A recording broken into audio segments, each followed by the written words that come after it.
our Vision 2040. In a study by the World Bank in 2009, the research found out that no country has grown to middle income without industrializing and urbanizing. So that is a key. And none has grown to high income without vibrant cities. So what we are going to see are some of the success stories. Can we move on? Now, Vision 2040 is very clear. It says transforming from peasantry to a modern, prosperous country. And what you are seeing on the screen is ideally what peasantry stands for. Peasantry is associated with low productivity. Is associated with high reliance on rainfall, and then limited access to markets, and low levels of income, and limited access to basic services. Right now, there is no country that has grown rich without changing the geographical distribution of its people and production. Why am I saying this? 70% of our population are still in the rural. We need to distribute them to bring them to centers of high productivity for them to be productive, to grow the economy.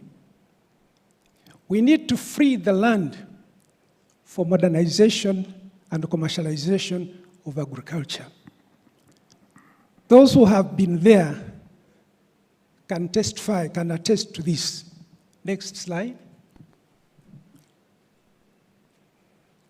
So through Vision 2040, that's what the government aspires. Citizens with high standards of living. Modernized, diversified, and industrialized, knowledge-driven economy. The equity in access to opportunities, and lastly, strong governance. That's what is aspired in Vision 2040. Can we move to the next one? This background shows urbanization is a reality in Uganda. How can we manage it? That's the question. This background that has been provided before. But the most important thing that it has the potential to lift millions out of poverty through urban jobs and entrepreneurship. That's what urbanization can do. Next.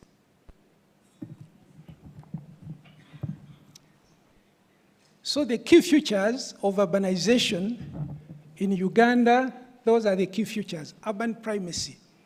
Kampala with a population of about 5 million. The next one, the next street is less than 1/10 of the population. Number two, slums.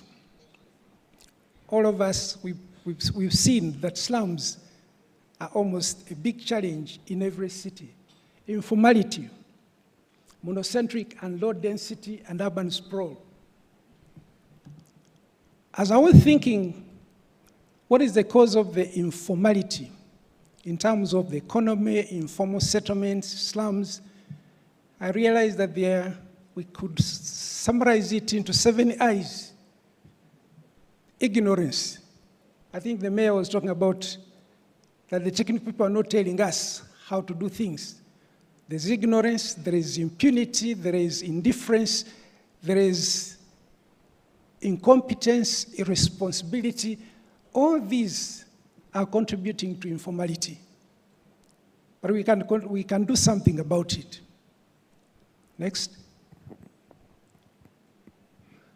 How does urbanization accelerate economic growth? That when you move population together or in one group, in one area,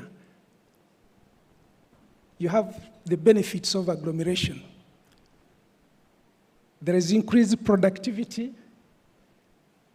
The labor market creates a demand, and that demand is an incentive for investment because there's consumption. So eventually there is structural transformation that supports the shift from agriculture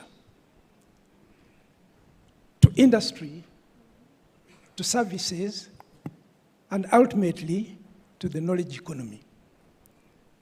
So right now, agriculture is a primary sector.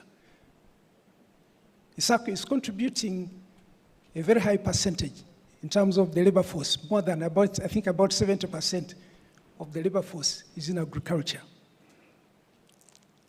And yet, in terms of contribution to the GDP, it's about 24%.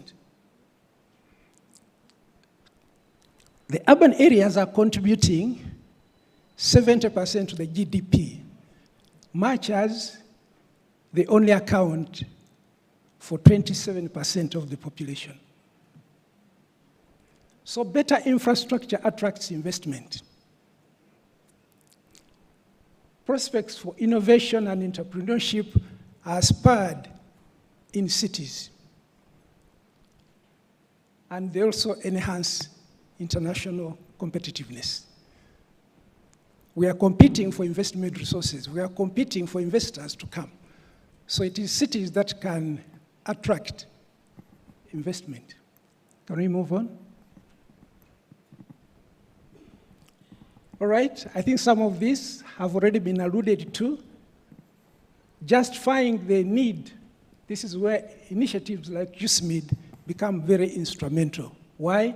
Because of those challenges in terms of planning, in terms of infrastructure, governance, land tenure, climate vulnerability, and limited investment in inclusive housing and jobs. Can we move on? Try to move faster.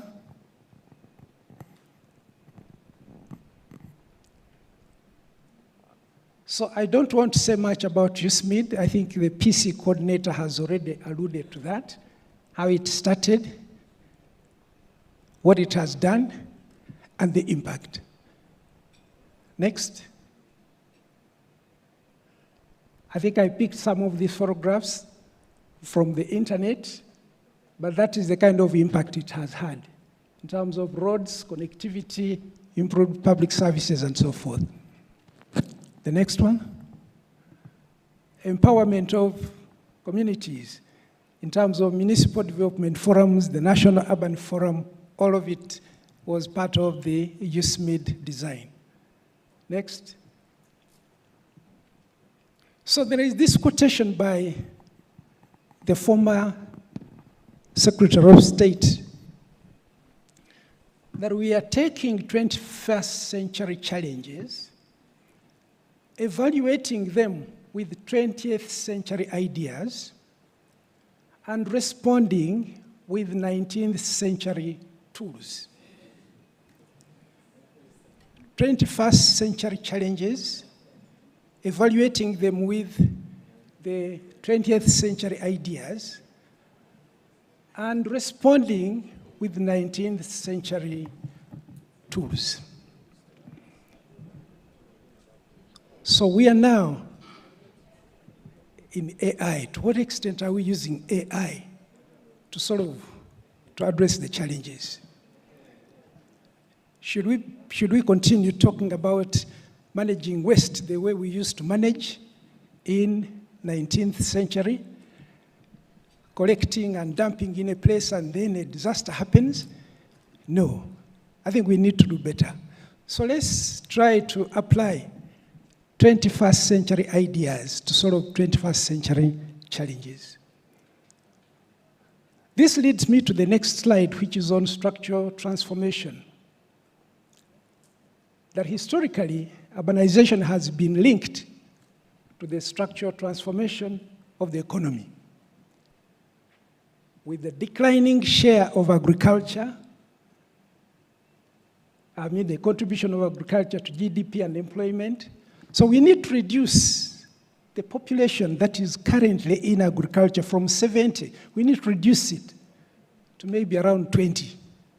Because we need these people in our cities to make our cities centers of high demand that they can attract investment.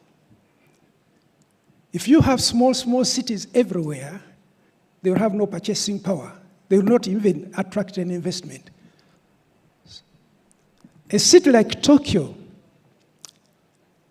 is accommodating 35 million people and occupying just less than 4% of the land.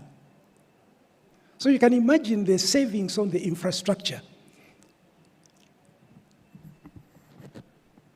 So as agriculture becomes more productive, it sheds off labor, and the workers must find jobs in manufacturing, a rising contribution to industrial and service sectors, and therefore there is a demographic transition from high births and deaths to low rates, and therefore a rapid process of urbanization as more people migrate into urban areas through push and pull factors.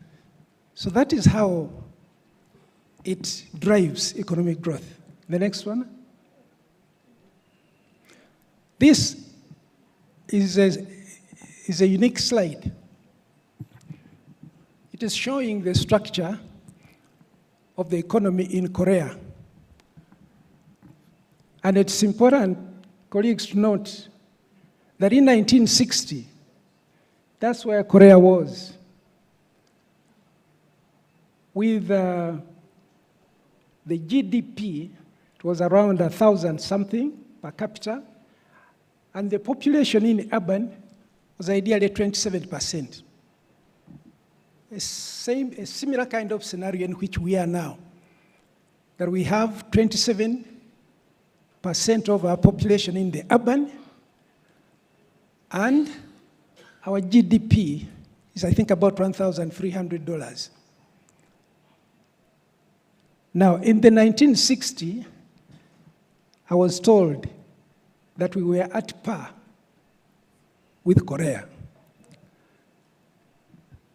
We were at par with Korea in the 60s. So what happened? Korea's GDP is now 37,672. And 82.4% of the population are in the urban areas. That's what is in Korea. Okay. So the message here is that the contribution of agriculture, which is low, as it accounts for that, it's important for us to invest more in the urban and make urban to drive our national development agenda. Next one. This is a very strange map. This strange map shows where Africa is. Can we see Africa? Africa is that small one, very thin, like it is emaciated. The story behind this map is that the most urbanized countries are most developed and wealthy. Africa that is least urbanized is least developed and almost invisible on the world wealth map. That is the one in the middle, that's where Africa is, emaciated, because we have not taken advantage of urbanization. Next. All right, so it is to me it is a wake-up call that in order to realize urbanization is a powerful lever to transform Uganda from predominantly peasant into a modern and prosperous country.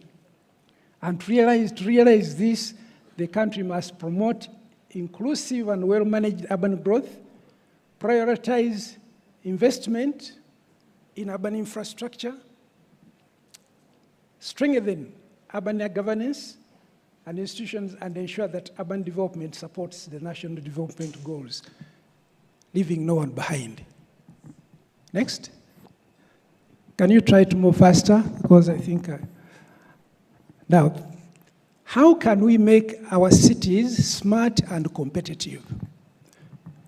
The next few slides are focusing on how we can make our cities smart and competitive. Smart cities use technology, innovation for efficiency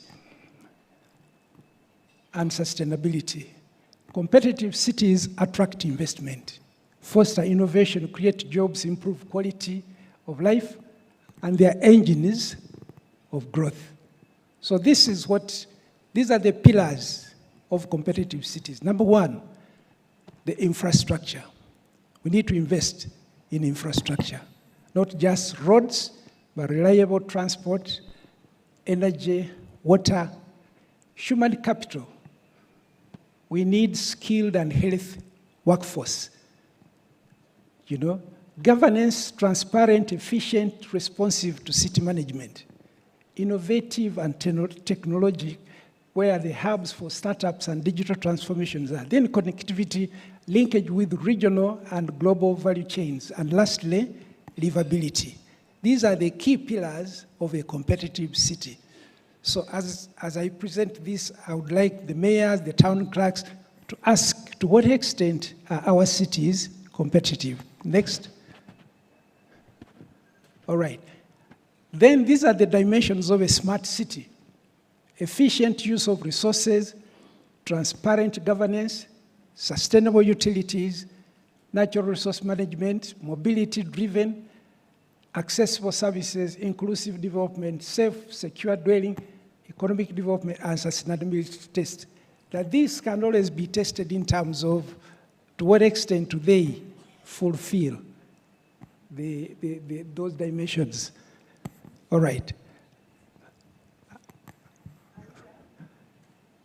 Can you move a bit faster? Right. Give me 5 minutes. Just 5 minutes, I'll be done. So this presentation will be shared with the participants, but ideally you'll get time to go through them. All right? I've talked about what efficient use of public resources is. I've talked about what transparent governance is. Yes, move on. I've also talked about sustainable utilities and natural resource management, what we need to do. Can we move on? I've also talked about mobility-driven cities and accessible services, and then safe and secure dwelling, smart economic development. Then, what are the lessons that we can draw? Singapore gives us a very good case that we now need to move from this two-dimensional planning, we go to three-dimensional. This is what Singapore did. Get the entire Singapore, put it on a table, and indicate where each development should be. This is more visual. This is where we need to go. It's a good lesson. The next one, Kigali, Rwanda. It picked a leaf from Singapore, and that's what they have done. Put a 3D model of how Kigali should be. The next one. And in both cases, what comes out clearly is in terms of the leadership, that it is the leadership which caused this to happen. Tattoo City, this is a greenfield. It's happening in our neighborhood in Kenya. A new smart city right from design. So we can now encourage and incentivize private sector to set up new smart cities in Uganda. The next one, same thing with Magufuli Smart City. This is in Dodoma. This is a combination of both the existing and the new. The next one, this is Kwanza, is also a new greenfield in Kenya. So they are doing something. They're not just talking about it, but they are doing something. And this is private sector which is doing this. The next. So how do we move now towards making smarter and competitive cities? What next? Can we now build on USMID as a foundation to move to the next level? And these are the recommendations I'm making. In terms of strengthening urban governance, that institutions must be strong enough to drive the agenda. Without strong institutions, we shall never go far. If it means not compromising and implementing, enforcing, like what my brother from Uganda was saying, that, there are some bad people. No, where the law is concerned, the law is supreme. So you have to go ahead and enforce, especially when you are there as an enforcer. Investing in infrastructure, that one is a must. Local economic development, improve land management. The issue of land conflicts and so forth, they constrain investment. Enhance financing. I'm proposing, can we leverage public-private partnerships? These new smart cities are being implemented through public-private partnerships. And then, of course, in terms of land value sharing, Your Excellency, in this country, it's only in this country where government invests and provides infrastructure, but the gains in the value on the adjacent land, all of it goes into the pocket of the landowner. Why? He has not invested anything. Why don't we share the appreciated value? This is something that we need to consider. Then adopt 30-year urban expansion planning. Can we think 30 years ahead and plan for the expansion, orderly expansion of our cities? All right? I think that is going to be the last slide. I'm saying call for action.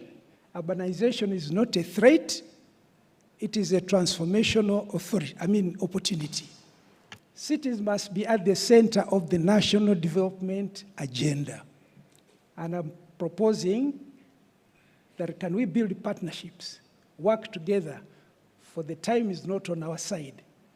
Time for action is now towards a better urban future. Thank you for your kind attention. Thank you very much, Mr. Mavara. We hope that you will share the presentation with the team so that they can share with the members who have come for this conference. I've consulted His Excellency and he has said we take 10 minutes health break, we stretch, then return to have the World Bank and his speech. But let 10 minutes be 10 minutes. Eh? Thank you. Thank you so much. Delegates, we're going to have a 10 minutes health break. Your bags are safe, your phone is not, and your money, I wouldn't take responsibility.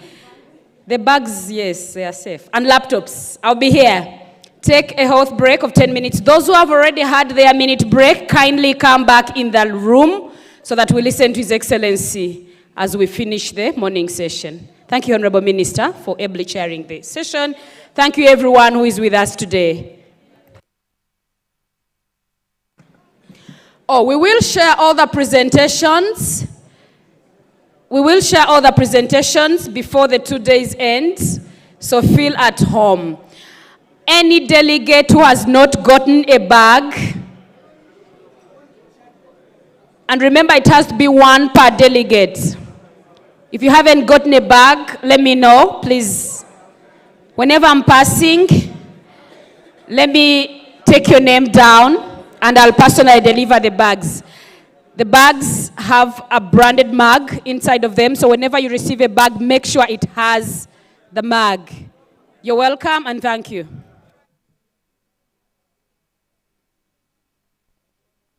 Therefore, it will be good for all urban areas, especially the municipalities and cities, to be able to build their capacities technically when it comes to infrastructure development of their areas. We have so far 15 municipal councils that are yearning to join this project. We are developing a successor project which we believe that it will be in position to take on these additional 15 urban councils in the program. We hope that the capacities built in the 12 initial municipal councils and 10 cities will enable them to continue with the works World Bank and the Ministry of Lands have already done. We know that their capacity has been enhanced when it comes to revenue generation, but also to manage. We have a priority for sustainability and maintenance of the infrastructure which was set up, because we don't want to lose what has already been done. What we want is to look for funds to add on what was earlier done. Launched to address urban infrastructure challenges amidst rapid urbanization, USMID provided the strategic solution municipalities needed. I want to thank the government of Uganda for bringing up this project. I want to thank the World Bank for taking up and making sure they fund this program. Because indeed, when you look at the cities where we were 10 years ago and where we are right now and where we are going, indeed it's so different. In our project one, we're looking at having those leisure park. First of all, they will create recreation centers where people can relax, but also will generate income. We are looking at the roads expanding in other areas. That means we are growing those areas. What does that mean? That the areas we are growing the roads on, we are going to have commercial structures coming up. We are going to have hotels and lodges coming up. That means the tax base, the revenue for the city will grow. Because we want to continuously grow the revenue so that we can be able to sustainably manage all this infrastructure. 10 years now, Uganda prides in attaining 215 kilometers of two-lane urban roads, 583 kilometers drainage channels, 334 pedestrian-friendly walkways, 344 kilometers of cycle lanes, 25,780 of parking spaces, 10 bus bays, 12,842 solar lights, and 12 local economic infrastructure, enhancing mobility, boosting local trade, and improving urban resilience. The way we live, it has really improved. Reaching town is easy, reaching the facility at Hoima Regional Referral is easy. The roads have been done and they are nice. Transport has been improved. So my recommendation on what I've seen, more trees are needed for beauty, for shelter, and improvement of the climate. The way I look at Mubende since the previous years, now it is looking nice. The USMID has made for us the market, roads, even mayor's garden. I think we shall increase in tax collection, which will improve the town. People will get jobs in the town. We will even become a city, not a municipality. Because the road has been repaired, my neighbor at Sauce Cafe, they have customers, and because of that, the clients can eat without having any dust affecting them. After them having their meal, they come here and support us on the business. Since the road has been constructed, our sales have tripled compared to the time before when the road was not clean. The program provided over 6,000 free land titles to families that host refugees, planned their areas for future development, constructed 8 playfields for children to interact freely, established 21 community resource centers for learning, created 18 decent market spaces for women to trade, and ensured they have 407.2 kilometers of well-graded community access roads within the districts that host refugees. This has strengthened social cohesion between locals and refugees, showcasing the Ugandan spirit of Ubuntu. Because we didn't have those infrastructure, now we have the infrastructure. We should mobilize our rural people to use those infrastructure and improve on the rural capacity of the people. Now with the programs like the Paris Development Model, that should be able to make our economies more commercial than just relying on the peasant economy. For example, we provided markets where people can bring their goods to sell. They can collect their produce in one area. That makes it easy for the buyers from the bigger urban areas to come and pick them and take them to the cities and so forth. And the other side, they are playing their football. The pitch is very nice. It will help us on improving on our talents. To facilitate both the refugees and we the residents. And we have become the same so far. There is no difference right now because we are friends, we talk with each other, we study in the same school. They are in short form, they have tried to facilitate us to become one person. Beyond infrastructure.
fastest.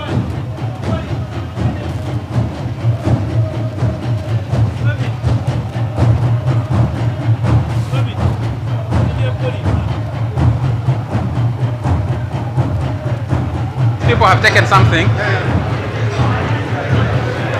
Hello, gentlemen. This won't work.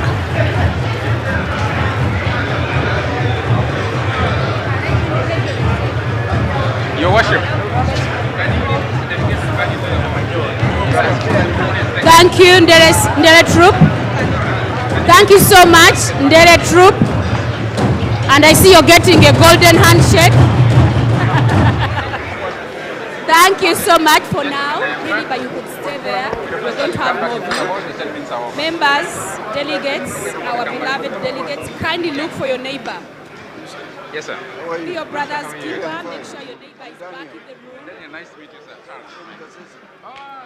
I hope this microphone is on. Thank you. Am I audible? No? Okay, I'll try to project my voice. Can we look for our teams and then we resume? We need to close the morning session.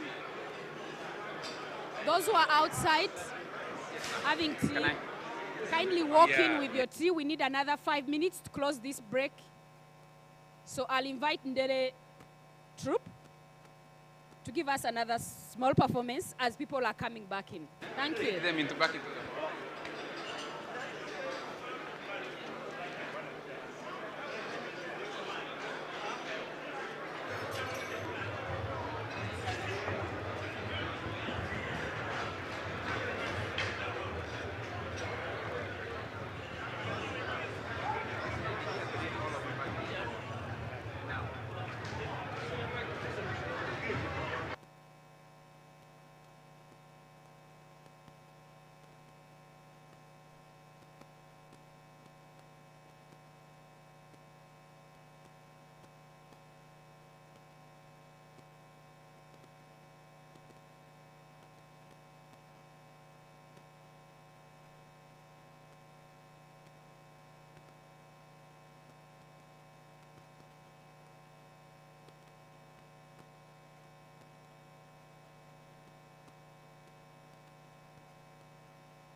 come with the copy.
Thank you very much.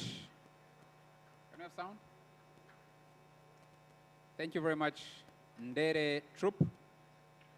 Thank you very much. Can we give them an appreciation? Can we give them a big round of applause? Sound, could you help?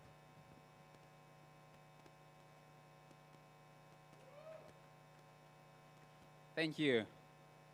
Thank you very much, Ndere, for that entertainment. Ladies and gentlemen, can we ask our colleagues who are still outside there to come back into the hall so that we can resume the day's business? We apologize that we are running behind schedule, and we appreciate. Welcome back, Chief Guest. Thank you very much, General. Can we help have the people who are outside at the tea break, can we tell them to come back into the hall, please? Gentlemen and ladies, can we settle in those of us who are here?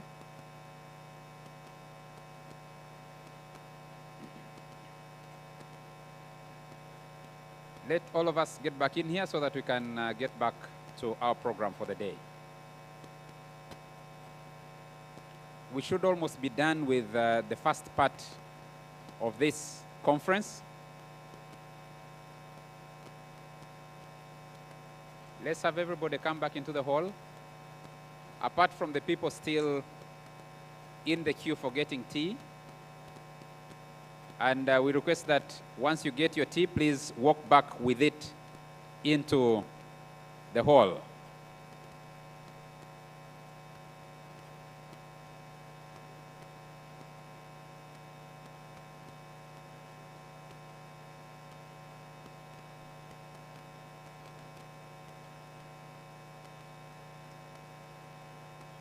I am keen to see the hall fill up, and then I hand back to the host minister, the Honorable Judith Nabakova, Minister for Lands, Housing and Urban Development, to continue running the other part of the program.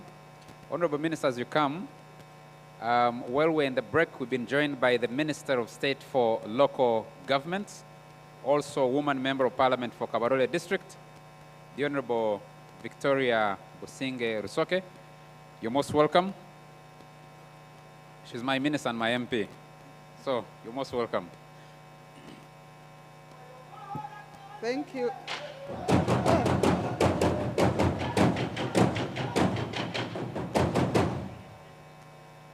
Thank you so much, MC. Members, can you please come back to the room? Can you please take your seats, those of you who are in the room? So Honorable Victoria Rusoke welcome you to this conference. And before us, we have our chief guest, the President of the Republic of Uganda, represented by Honorable General Edward Katumba Amala. And he has quite a tight schedule. That's why I'm inviting you in so that we can conclude this session. We've had a number of presentations, and we hope that the team will organize soft copies of what has been presented since morning, so that when you go back, you can share with your people in your different cities and municipalities. We want to thank you so much for being good people, a good team we work with. I've interacted with most of you during my monitoring trips in your municipalities, in your cities, in your districts. And I commend you for what you have been doing so far in as far as delivering on the NRM manifesto that ran from 2021 up to 2026. We continue to request you do the same. Keep the bar up that NRM can deliver on its promises. And a lot more is in offing. So don't lose hope. Just show them what has been done and what we desire to do in future. Your Excellency, now that we have people in the room, I would not waste any more time. allow me to invite the World Bank to come and give their remarks. They are our development partners who have been supporting us ever since the inception of USMID. Members, join me to welcome the next speaker.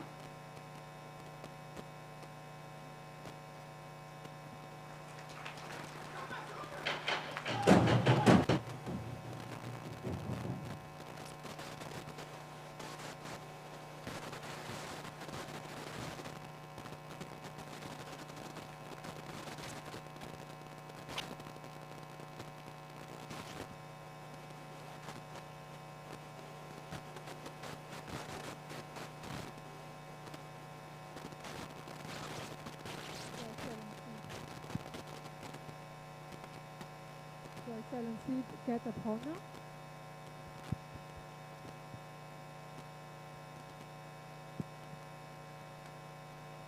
Sorry, technical problem. Honorable Minister, government representative, development partner, colleague, friends, on protocol observed. Good morning. It's my honor to standing here and speak to you in the capacity of the chair of the Urban Development Partner Group, but I am also the senior urban specialist at the World Bank and the co-task team leader for the USMID program, and on behalf of my colleagues, Stefan Jalu, who just stepped in, the TTL of the USMID program, I would like to be here and share with you and congratulate you on successful implementation of USMID program, but also express our gratitude to the government of Uganda for organizing this very important event. And this National Urban Development Conference is very important in a way that we can gather all of the collective idea and discuss about urban in Uganda can move forward and be competitive with the neighboring country and in other continents, as some of the speakers have been speaking previously. So I also acknowledge the loss of face that I cannot distinguish participants individually, but there are lots of high-rank government officers from central and local government, and we also have a lot of representatives from the academy, from development partner, and all other stakeholders. So it's tell me that you are very dedicated to urban development in Uganda. And your dedication is actually truly commendable, and that's successful that we celebrate today is represent your leadership and vision. So the team selected for the event today and also 4 important topics for further technical discussion, I think that's very important, and that is shaping the Uganda urban in the future. And it's aligned very closely with the World Bank mission and vision, and also is the core objective of USMID program. And then the USMID program, it has been recognized as a transform urban infrastructure in Uganda. So what USMID have done? USMID have enhanced institutional capacity of the local government participate in the program and support the critical investment in road network, in drainage, in local economic infrastructure, and solid waste management. It's benefiting millions and millions of Ugandan people. And we can see through USMID, local government have strengthened their capacity, improved service delivery, and increased on-site revenue. And that's remarkable through the integrated renewable revenue administrative system, IRAS. And the USMID also support the central government ministry and MDA in simplify the procedure, namely the review and appraisal of the environmental and social impact assessment, through the digitalization of the NEMA system, so that one of the bottlenecks through implementation of the investment project has been eased through support of the USMID. Further, the program is also support the job creation.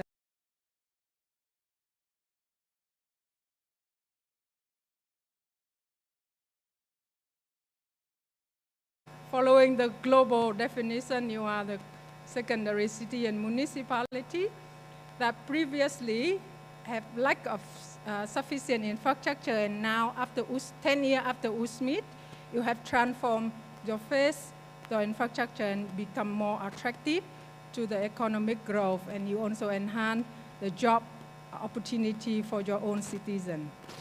The program investment also notably improved the urban mobility with over 200 kilometers of urban road in a very high quality that you can see in the video early on.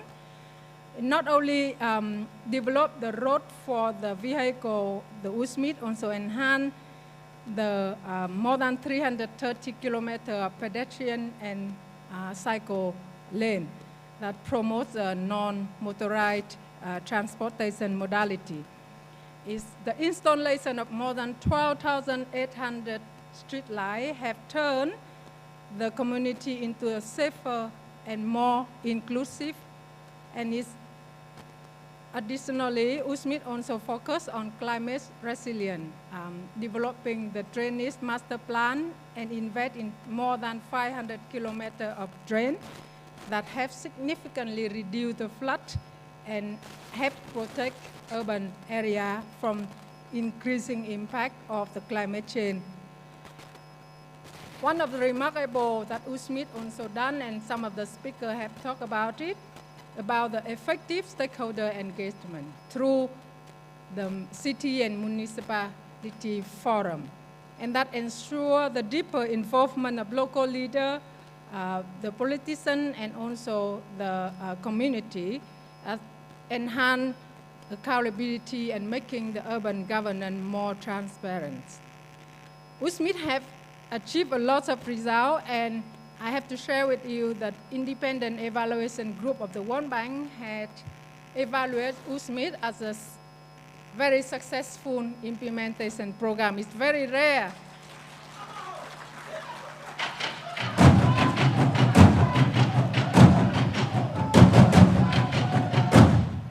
It's a very rare program in urban sector which have a satisfactory implementation, because you all know implementation of program and project in urban is not easy, right? So that is really a proud of the World Bank team in support the government of Uganda to achieve that result. However, there's a lot of lessons that we have learned from USMID is for us to move forward with the next phase of urban development in Uganda. One of the important lessons that we have learned is that comprehensive planning. Many members already mentioned, we have already the first section on development of the urban plan, and USMID has support the Ministry of Land, Housing and Urban Development and participating city to make a lot of planning effort. But the scope was still limited. And we also want to enhance further the effort so that we have to prioritize the integrated climate-informed urban plan and multi-sectoral plan as well, so that the decision maker, the mayor, the town clerk, it will be easy in making the decision in any of the urban expansion or making any decision in the investment in their own territory.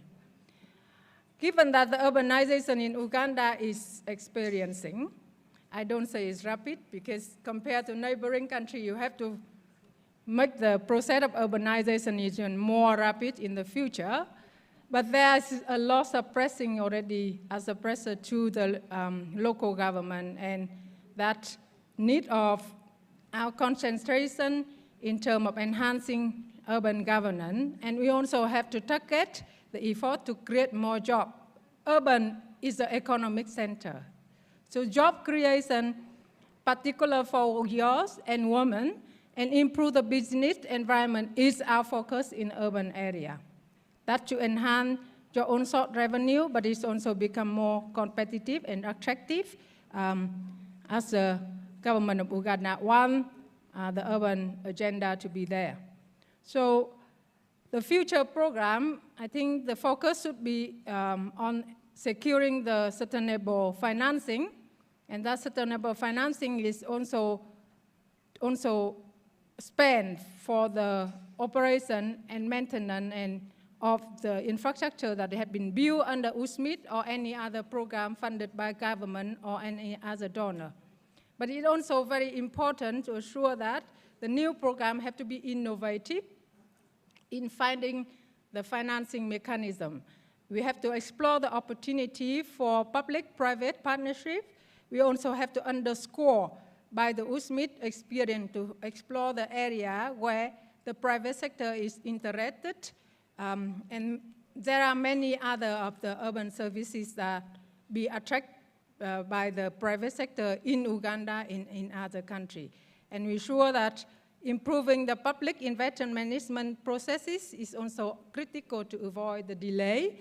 And we also ensure that, as some of the members mentioned at the beginning of this conference, is that to ensure that the right-of-way have been acquired in advance with a very appropriate plan so that the investment can execute in a very short-term manner and bring the benefits to the citizen in a very economic time frame.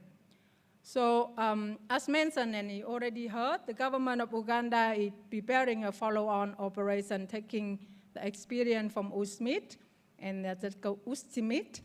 The new phase should also emphasize more on the climate change and focus on the low carbon economy, support digitalization, and also support the sustainability of the investment.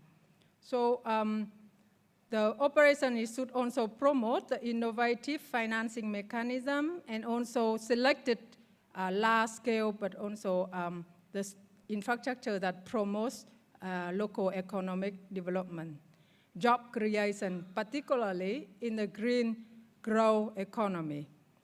At the same time, just to ensure that urban development is inclusive and responsive to the needs of citizens in a wider manner through a strong social accountability and transparency mechanism.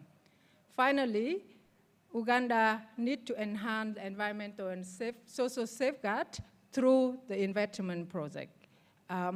We have learned a lot of lessons from USMID, and those lessons have been shared to GKMA Urban Development Program, have been shared with other neighboring countries, but we still have to further enhance and enhancing the awareness of people on environmental and social safeguard. Now, lastly, wearing the hat of the chair of the Urban Development Partner Group, I think that the Urban Partner Group is crucial in the process of helping the government of Uganda in achieving the NDP4, the Vision 2020-40, but also critically in urban development agenda. The group will coordinate the effort by the development partner and continue support through the technical assistance, knowledge sharing, advocating for the financing mechanism that have to support the successful urban project through the collaboration, avoiding overlapping, but enhancing each other. So the Urban Development Partner Group is stand ready and will be in your side in the future in the urban development agenda. So in closing, I would like to express my sincere gratitude to you, all of you, government officer, development partner, and stakeholder for the commitment in Uganda Urban Development Agenda. This event, the remaining time of this event, this afternoon and tomorrow, provide critical platform for you to reflect your thoughts. Some have been said this morning is very interesting. More should be shared so that we can ensure that we continue building resilient, sustainable, and inclusive urban agenda. I'm confident that with your contribution and our partner by your side, we will be success in the next decade in urban development. Thank you so much.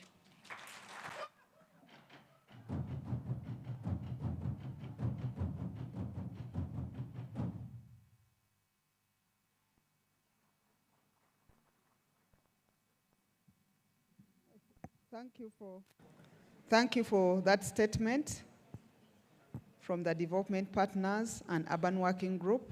We appreciate all the support you render to us as government and as a ministry. Ladies and gentlemen, allow me to invite His Excellency, the President of the Republic of Uganda, to give his remarks, and thereafter we'll launch the Urban Roads Manual.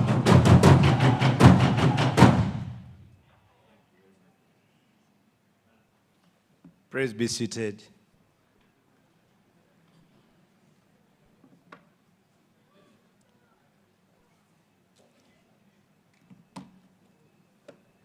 Good afternoon, ladies and gentlemen.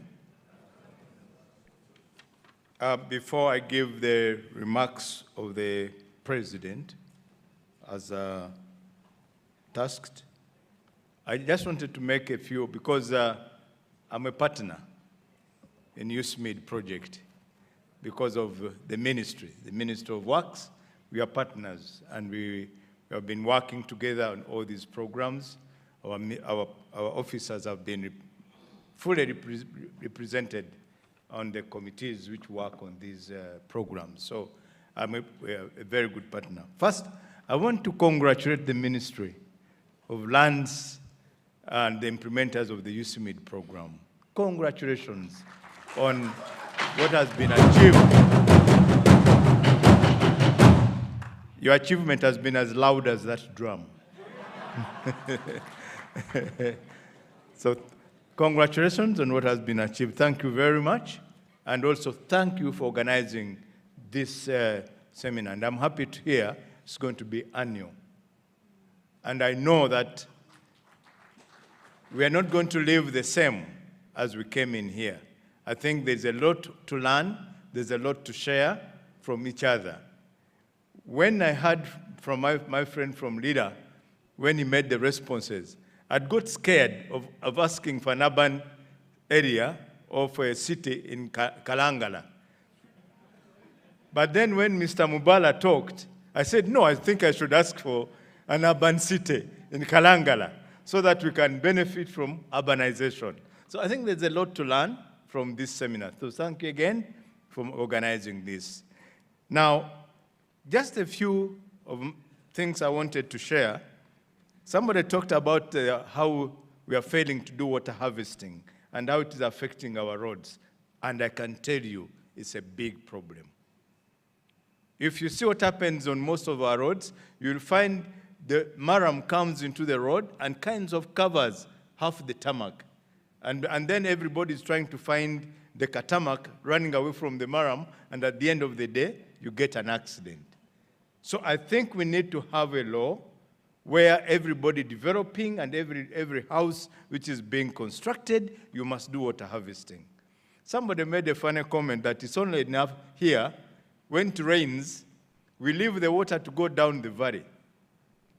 Now, when the rain stops, we send the children to go down the valley and collect the water and bring it back home. And you ask, why didn't we collect the water in the first place? So I think, jokes apart, we need to find how to manage that runoff. It's terrible. It's killing our roads. My friend from LIDA, don't worry. Gulu Airport is on program for AFCON. And also we are connecting Bobi, Icheme, Aboki, Konayel, which is a shortcut to LIDA. So the two cities will be connecting very shortly. And the program is on. We are starting this year on that one. I thought I should be able to make that. Now, I also want to appeal that as we have made these plans and we have executed these projects, we need to have a maintenance plan. We saw this happen, so I think some of you remember Kayip. Kayip, which opened up so many roads, and we didn't have a maintenance plan. And what has happened? Most of those roads have deteriorated. One of the problems we have in this country, and which we are trying to address as a ministry, is we are developing infrastructure, but we are not planning for maintenance. And unfortunately, the honorable members of parliament are here, you find that every year the budget for maintenance is reduced, and yet you are developing new infrastructure. How are we going to maintain them? So I really appeal that we look at maintenance as very key. Otherwise, all the beauty we have seen today, in 5 years, may not be there. So we need to plan for the maintenance. Now, I also want to make an appeal, taking advantage of me representing the president today and also being here, to also make an appeal to the local government, since most of you are here.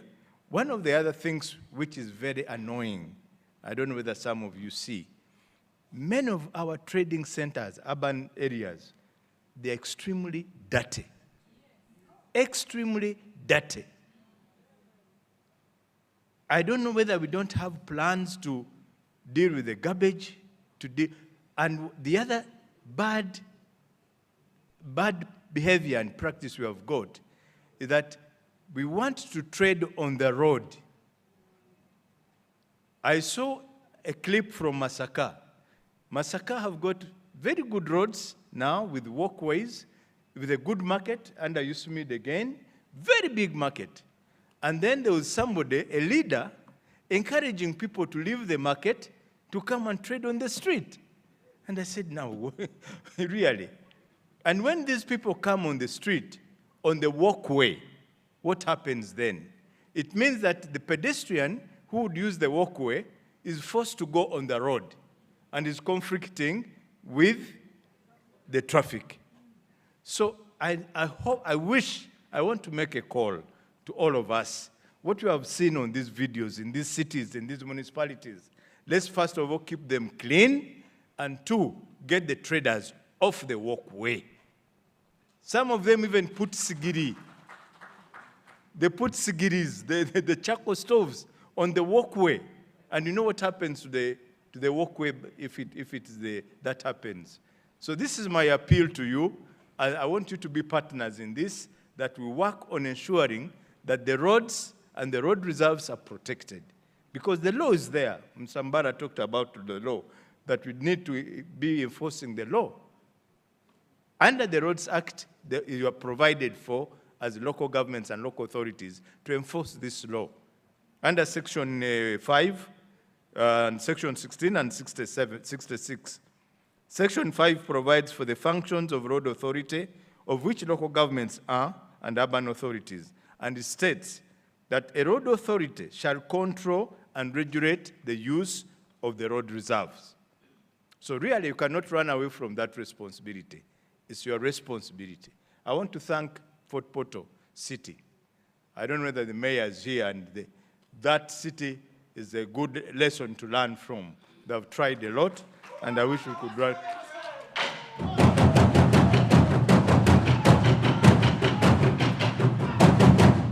Also, Section 16, which provides for road reserves to be kept clear, also provides what kind of activities can be permitted in the road reserve, including utilities, advertisements. It does not list markets or vending as one of the activities in the road reserve. So you have a law which protects you. So if you are going to enforce, you can use these sections to enforce that. It is therefore upon the local governments and authorities in its performance of their functions under these sections to protect the road reserves. Now, Section 66 says, it makes it an offense to clog the drains, the water courses, and it states, a person shall not deposit any sewage, refuse, rubbish, or other material on the road or in any drain, gutter, sluice, or water course on a public road, or permit any sewage, refuse, garbage, rubbish, or other matter to discharge into the public road. There's a penalty, is 48 currency points, or imprisonment for 2 years. So the laws are there under the Road Act, and I request that we become partners and enforce these laws. If you would drive on a road like where the Honorable Minister, I'm not picking on this because it's from Mitiana, but on Mitiana Road, and you drive from the roundabout of Mitiana going through Buloba, Bulaga, and all those places, you will find that on all the drainage channels, people have put platforms, wooden platforms, and they're trading from there. Now what happens? All the garbage from this matoke, from what is discharged into the drainage. Then what happens? The drainage gets clogged. Somebody was talking about our city flooding every time. One of the causes is garbage in our drainage systems.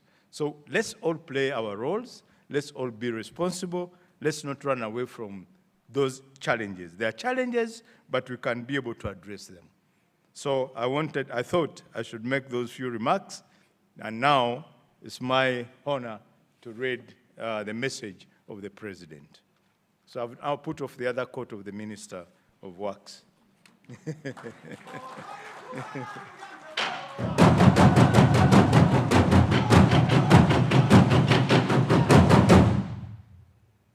I don't know whether any of you know how it feels to be representing the President.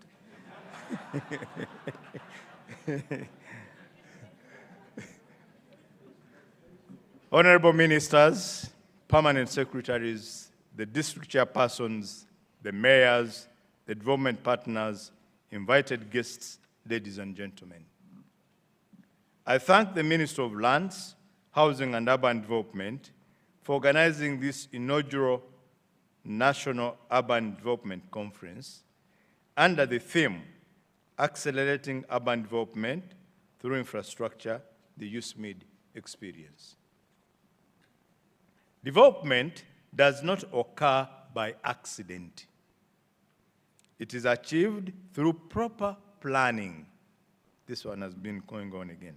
Identifying and funding priorities and ensuring effective supervision and implementation of the development programs.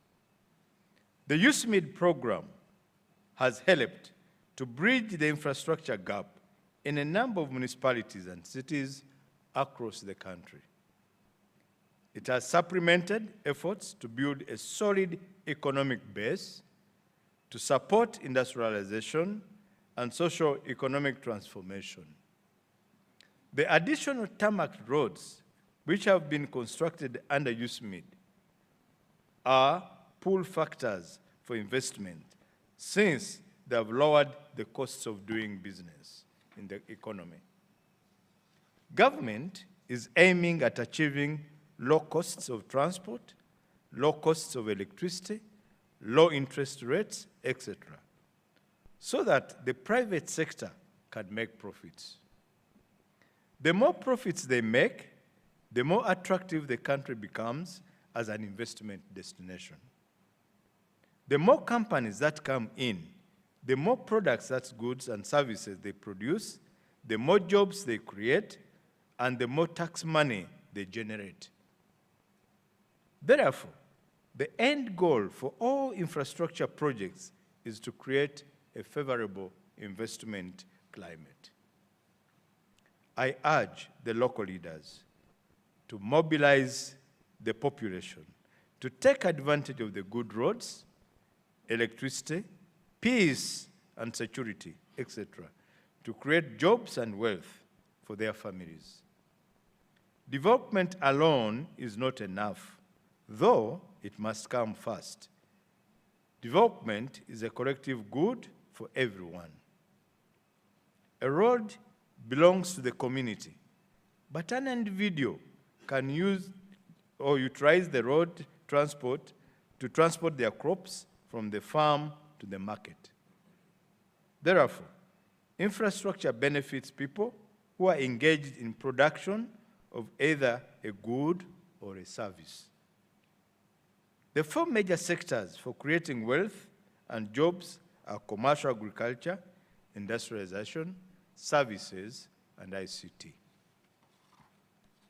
The urban centers are a stimuli for prosperity because they have big populations which consume and spend.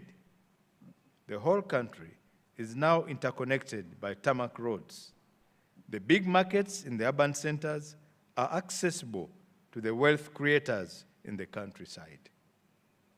In the past, our people were trapped in subsistence agriculture because they were unable to access the lucrative urban markets. These markets are now accessible. Therefore, our people must now be mobilized to produce and supply their products in the urban areas.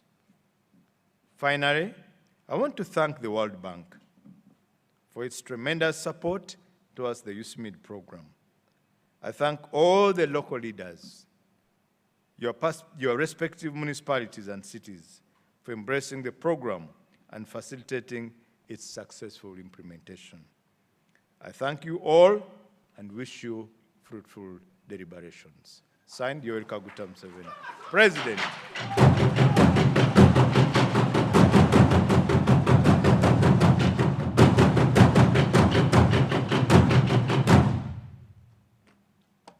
Thank you very much.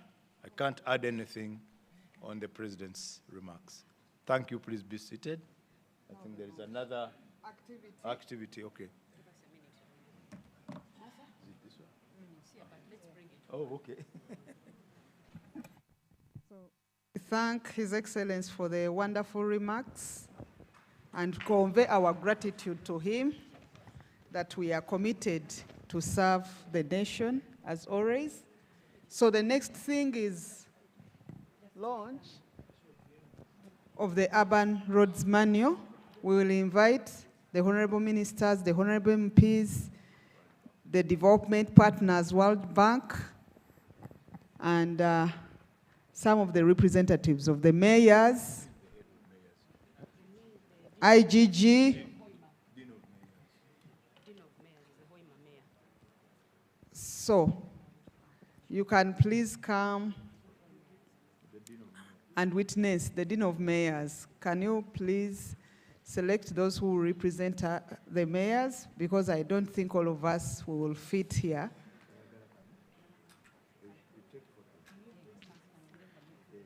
Thank you, Honorable Minister. As part of the launch protocols, the chief guest will cut that ribbon, so I request the minister to get closer yourself. The other colleague ministers that are there, cut that ribbon, which is the symbolic representation of the manual. We'll have the engineer-in-chief at some point tell us and give us details of what is in that manual and how it's going to function. There are copies of the manual that will be given out by the chief guest to the mayors. Can I request that we will have photo opportunity for the different people that are here?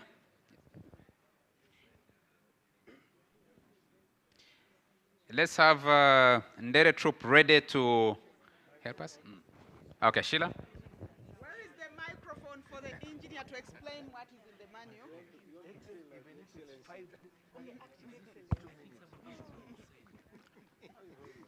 Your Excellency, Honourable Minister, I am Engineer Joseph John Kamuchibi. I'm standing in for the Engineer-in-Chief. First of all, we want to thank the World Bank that assisted us in collaboration with the Minister of Works and Minister of Lands, Housing and Urban Development to come up with these urban design manuals. The urban design manuals is a guide for us to plan, come up with specifications, come up with how we can maintain and construct and prepare bills of quantities, and then report on roads in urban areas. So in this document, it is going to be a guide which has simplified the works so that anybody can read it and understand how roads in urban areas are constructed and what size and shape they should have, and what amenities that are in the road design, in designing a road in urban areas. I want to thank you very much for the collaboration we had with you and the consultant that helped us to come up with this Urban Design Manual 2023. I want to thank you.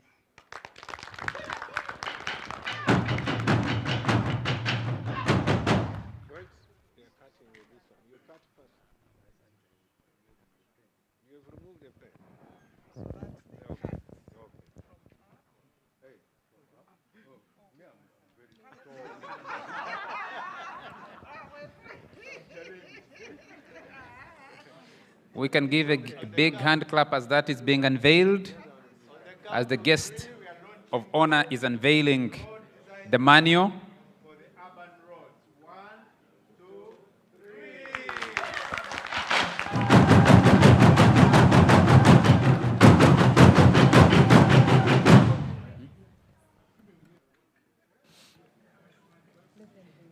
Thank you very much, Chief of Guest of Honor, sir,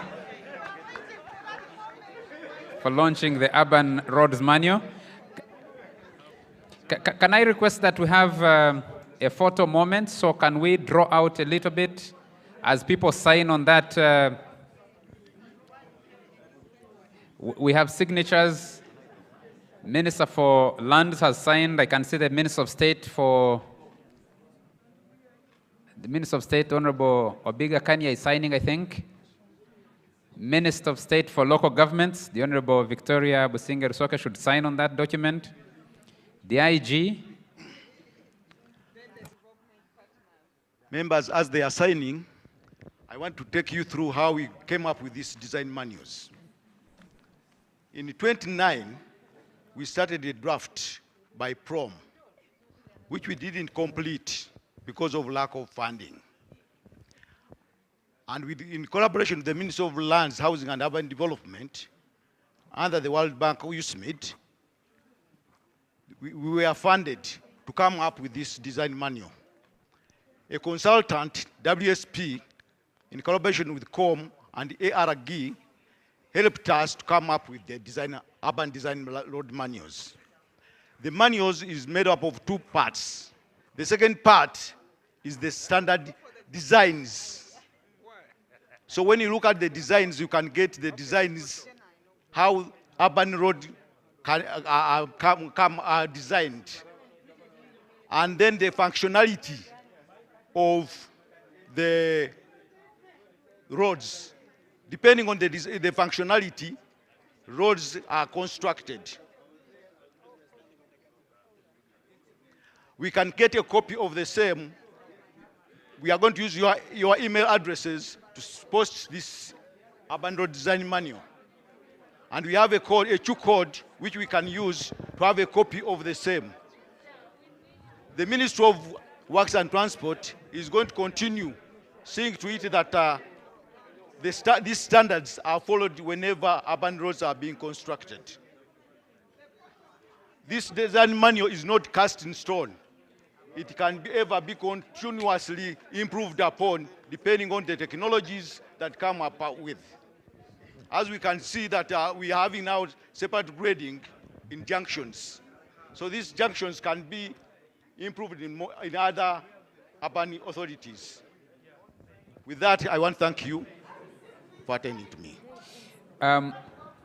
Yes, we're waiting for the engineer-in-chief to finish explanation.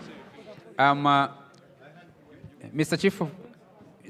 Chief Guest, sir, I request that we remain where the launch has been done. We're going to have a series of photographs. We have a series of photographs to begin with the ministers who are here. Let's have a photo with the ministers who are here. The development partners. I saw Joel Mundua from UNCDF. You've been missing in action, so please come over. Let's have that's the first photo moment. And then the minister will be requested to, yes, is here. We'll have the chief guest distribute some of the manuals to a few people, a few institutions. Can we have that podium move, please? Can someone help? help us have that podium move away.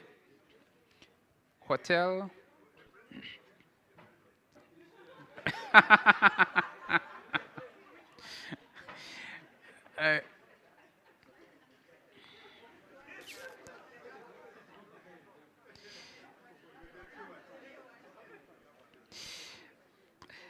We request the chief guest to hand out copies. First to the Infrastructure Committee of Parliament, we receive a copy.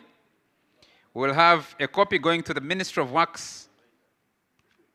We'll have a copy going to the Ministry of Local Government. We'll have a copy going to the ministry in charge of Kampala Capital City Authority, to the World Bank and the partners, and the UNABSEC, yes. Yes, can we have the list? Infrastructure Committee of Parliament, where are the copies? Yes, Parliament.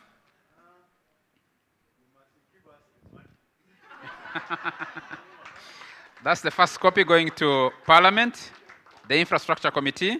The next one, Ministry of Works. Engineer Muchibi, sorry. Engineer Muchibi receiving on behalf of the Ministry of Works. We have the Ministry of Local Government. The Honorable Victoria Businger-Soke will receive for the ministry. The ministry in charge of Kampala Capital City Authority. Kampala Capital City Authority. KCCA. The World Bank Group and the partners.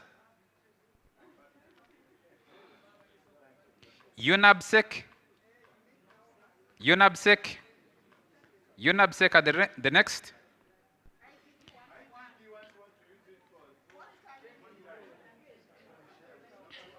Okay, we will arrange the one for UNABSEC if it doesn't receive one now. The ministry has enough copies. Chief guest, sir, IGG would like to request you to also hand over to the mayors of the 11 cities. We'd like to request you to also hand over to the mayors of the 11 cities. The mayors, Mayor of Hoima City, Mayor of Masaka City. I've seen my Mayor of Fort Portal. Where is he? Yes, Mayor of Fort Portal. That's Masaka and, yes, Mbarara City, Lira, Arua, Gulu, yes, all of them are coming. Mbale City, the mayors are here. Yes, I've seen the mayor of Arua. Yes. Thank you. Some mayors of municipalities.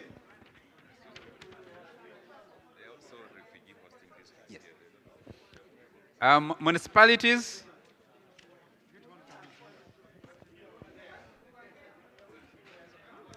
Mitiana, I've seen Mitiana, Kumi, Rukunjiri,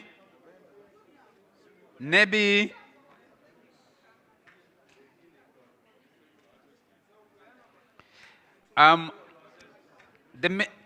Ntungamo,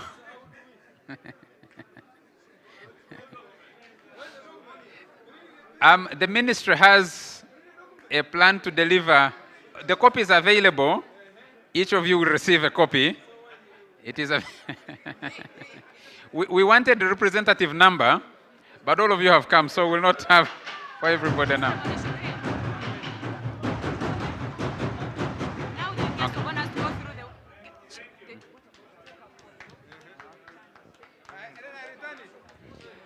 Thank you.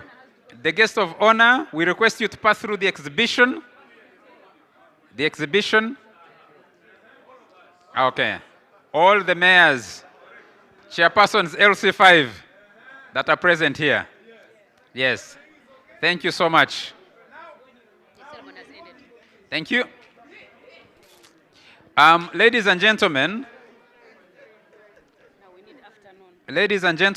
thank you so much for the opening ceremony of this conference and the launch of the Urban Infrastructure Manual. We will shortly take a lunch break, and after lunch, we will go into the parallel sessions, the 3 that remained. We will do a plenary of today's discussions, including the parallel sessions, tomorrow morning. I think right now, thank you very much, Honorable Minister. Thank you very much, Honorable IG, for being here. Thank you very much, the World Bank. There is an exhibition outside. We have 18 exhibitors just outside of this conference hall.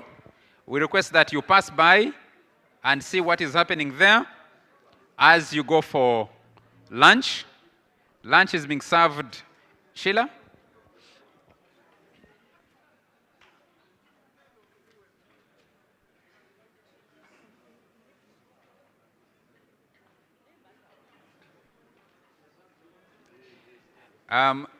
In just a moment, we'll advise on where lunch is being served, but I think in the restaurant, the main restaurant.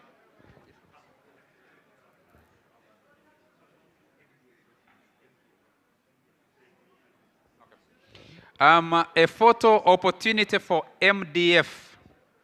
MDF president? Yes, if you're here, we'll have a photo opportunity for you, specifically. And City Forum Development Presidents, a photo moment. Please pass by the exhibition which is happening just outside of this conference hall as you go for lunch. And after lunch, we'll break out into the parallel sessions. Let me just announce those parallel sessions and the people who lead them. We have a parallel session discussing sustainable financing mechanisms, and the chair. We have that is happening in Mera Hall. The parallel session on climate resilience and environmental safeguards is happening in Rigo Hall. And the breakout session, the parallel session on social accountability and transparency, is happening in Royal Hall. The photographers, please. Photographers, I think the photographers followed the chief guest outside. Let's just allow us a minute to get the official photographer to come back into the hall. Is guiding through the chief guest at the exhibition just outside of the hall.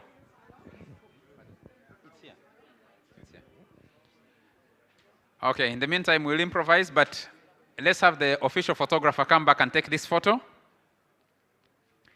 Cities Forum Presidents. Okay, thank you, thank you. Thank you, Martha. Martha is the Assistant Communication Specialist at the Ministry. Is that correct? Yeah? Assistant Commissioner, oh, my apologies. Assistant Commissioner Martha. But, hey, please, another. Please. Thank you. Someone else is missing. There's a lady. Please, the lady goes to the other side. Excuse me? Yes, the other side. Okay. I think that's fair. Make sure everybody is captured. Madam Commissioner, please. The photo. Yes. Kindly. 1 minute. One minute for the official.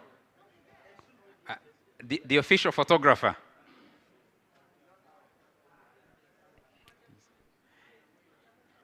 Okay.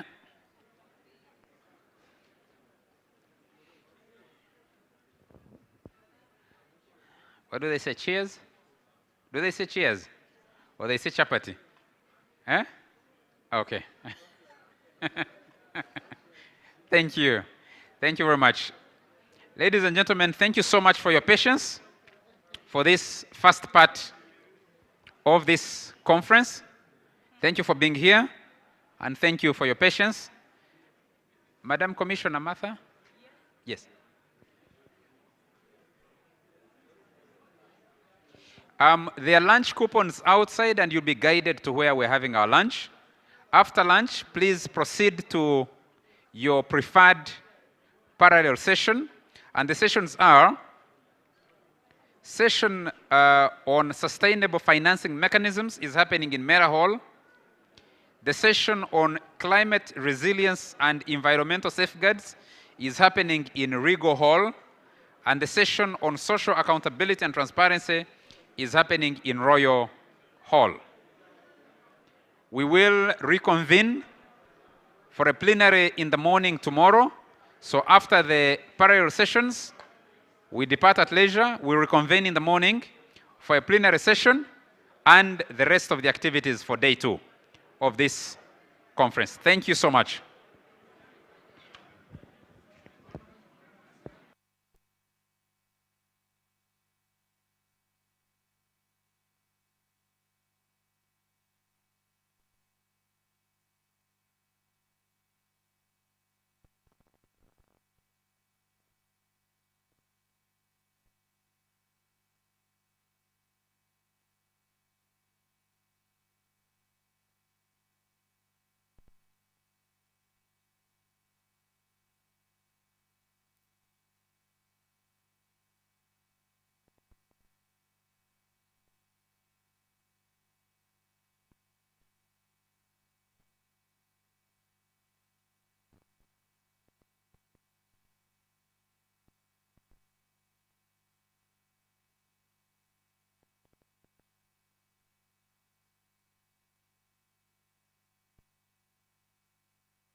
The mayor of Mbarara City, Mr. Kachebezi, someone is looking for you. Mayor Kachebezi of Mbarara City, someone is looking for you. If you're getting outside of the hall, please walk back in. There's a lady here putting up her hand. Could you check with the Hoima mayor? Hoima mayor should know where his Mbarara counterpart is. Yes, and the mayor.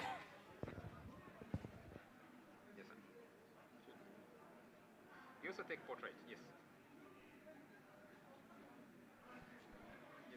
People look at each other.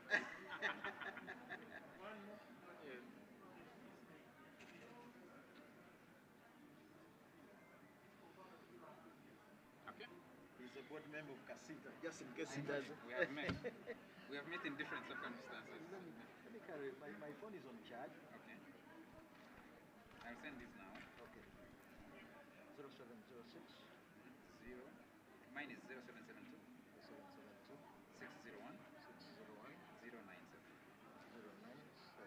Okay. You said 0706. 91. 65. 54. Maybe you should take one as well. Hopefully I can use this. I'll get it. You can use this. This one is better. Okay. Yeah. Okay. But you capturing the podium as well. Do we need the podium? No, we need to stand outside of the podium. Yes, sir. Good to see you again. Good to see you. How is Casita? We are fine. How are you? Done? You got the back. Concerning you now. No, it's okay. Even that one. Keep both. Yeah, keep both.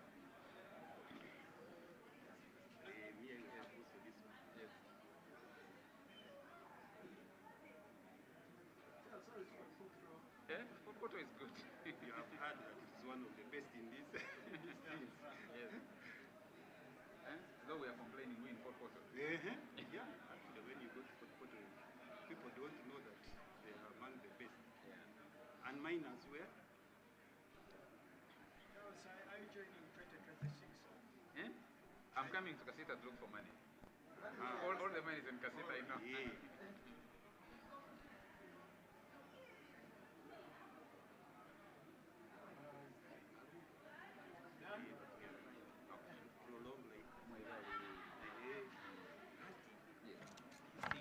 Let me send the hammer. Please. Thank you so much. Okay, and I'm going to send you immediately. Just a minute. Let me take your number.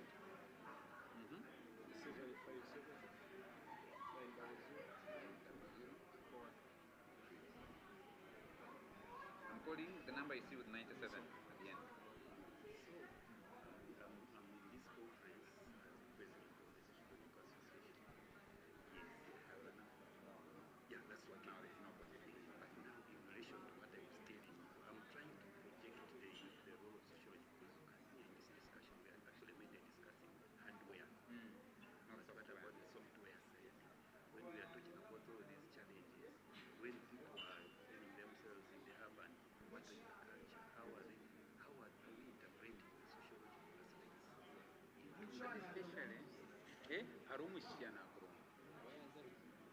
Let me announce. The person who was looking for Mayor Kachebezi, please. Huh? Yes, there's someone who was looking for Mayor Kachebezi from Mbarara City.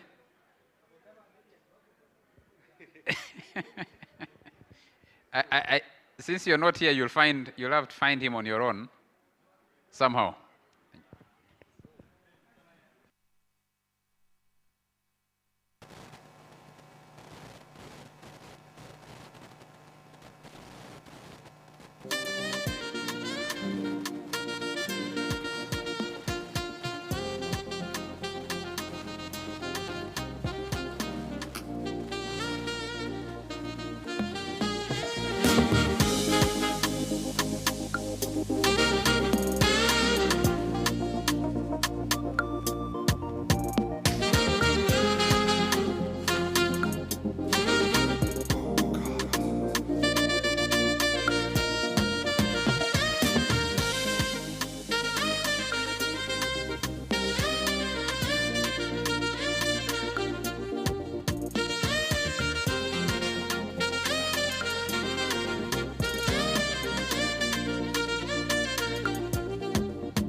Recording in progress.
urban development, you realize that social accountability is a very vital framework, especially when it comes to issues to do with urban development in our country.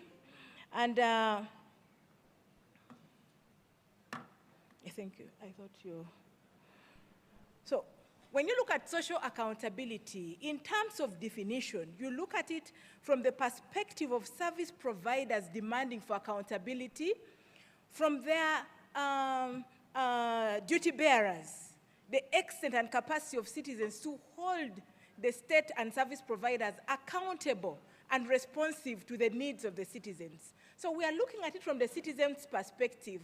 How can the citizens demand for this accountability from an informed perspective?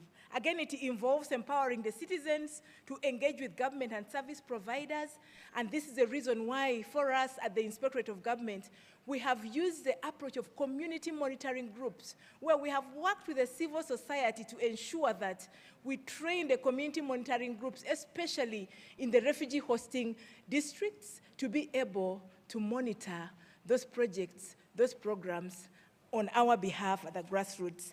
And they act as whistleblowers, and they even remind us where there are positives, where there are negatives, and so on.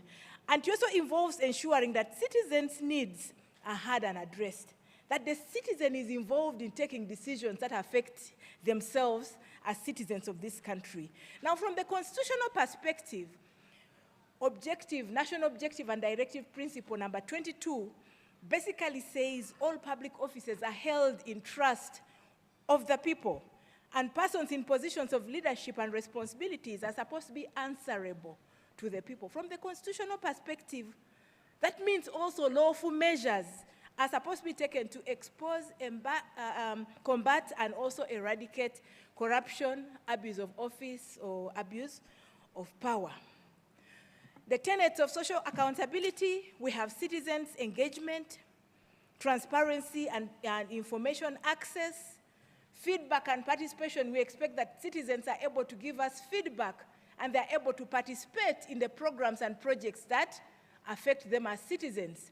And that's why, again, in the IG, we use the community scorecard, which is a very important social accountability tool, because within the community scorecard, we are able to obtain feedback from the community on the levels of service delivery.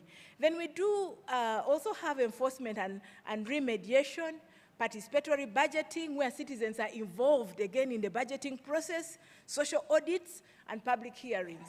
But many a times when you go to the countryside, you find that citizens don't know what are the priorities by the district in respect to social services. They don't know whether it is going to be roads, whether it's going to be hospitals, water and sanitation, and so on. But when they're involved, then they own up the programs and projects. What is our mandate as the Inspectorate of Government in all this? Article 225, again, of the Constitution provides that we are supposed to promote strict adherence to the rule of law. When you're implementing these programs and projects, do you adhere to the provisions of the law? We're supposed to eliminate and foster elimination of corruption and promote fair, efficient, and good governance, and also supervise enforcement of the leadership code.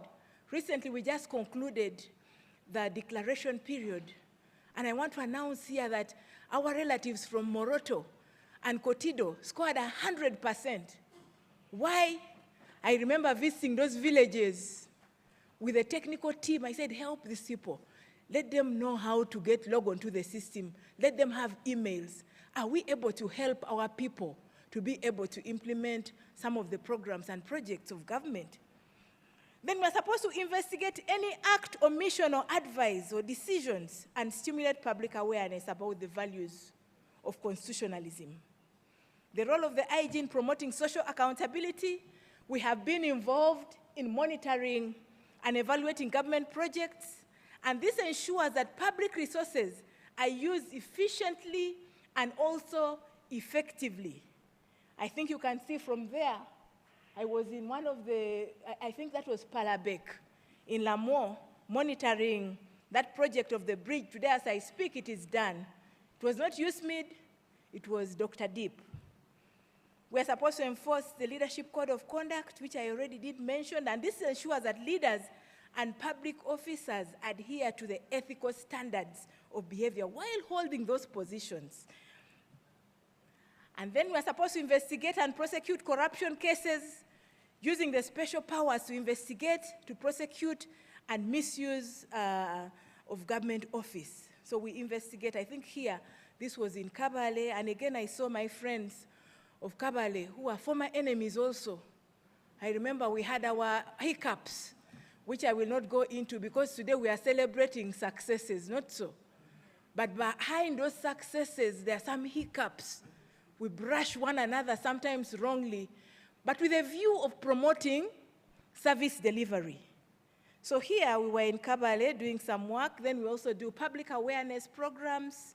We educate people about the significance of good governance and accountability, especially in the public offices.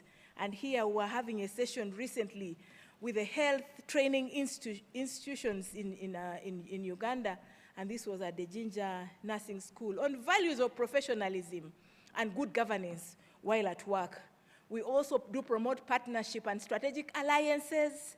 We work with the civil society, development partners to ensure that we promote good governance. And we also do collaboration with non-state actors, especially the Interreligious Council of Uganda. We mainstream the transparency, accountability, and anti-corruption. And now we have got this transparency, accountability, and anti-corruption as a cross-cutting issue within the NDP4, and this all was birthed by the Inspectorate of Government. We also do promote rule of law and uphold natural justice through the ombudsman function. We settle grievances at local levels where the IG acts as a mediator, and we do hold roundtable conversations in dealing with these issues. We also promote social accountability, and I talked about the community scorecard, which is a very significant social accountability tool where we get to engage with the community and get feedback from them on the levels, to assess the levels of service delivery. We do promote continuous trainings on social accountability, on ethics and integrity, and also training project leaders and monitors directly or through radio talk shows and programs. The cores of social accountability are as follows. We have transparency, integrity, and transparency is not just about transparency within your offices, but even outside, because you have got to demonstrate, walk the talk, integrity, value for money, professionalism, commitment, teamwork, gender equity, and equality. Why social accountability? Here we are talking about social accountability because it improves focus on public service delivery.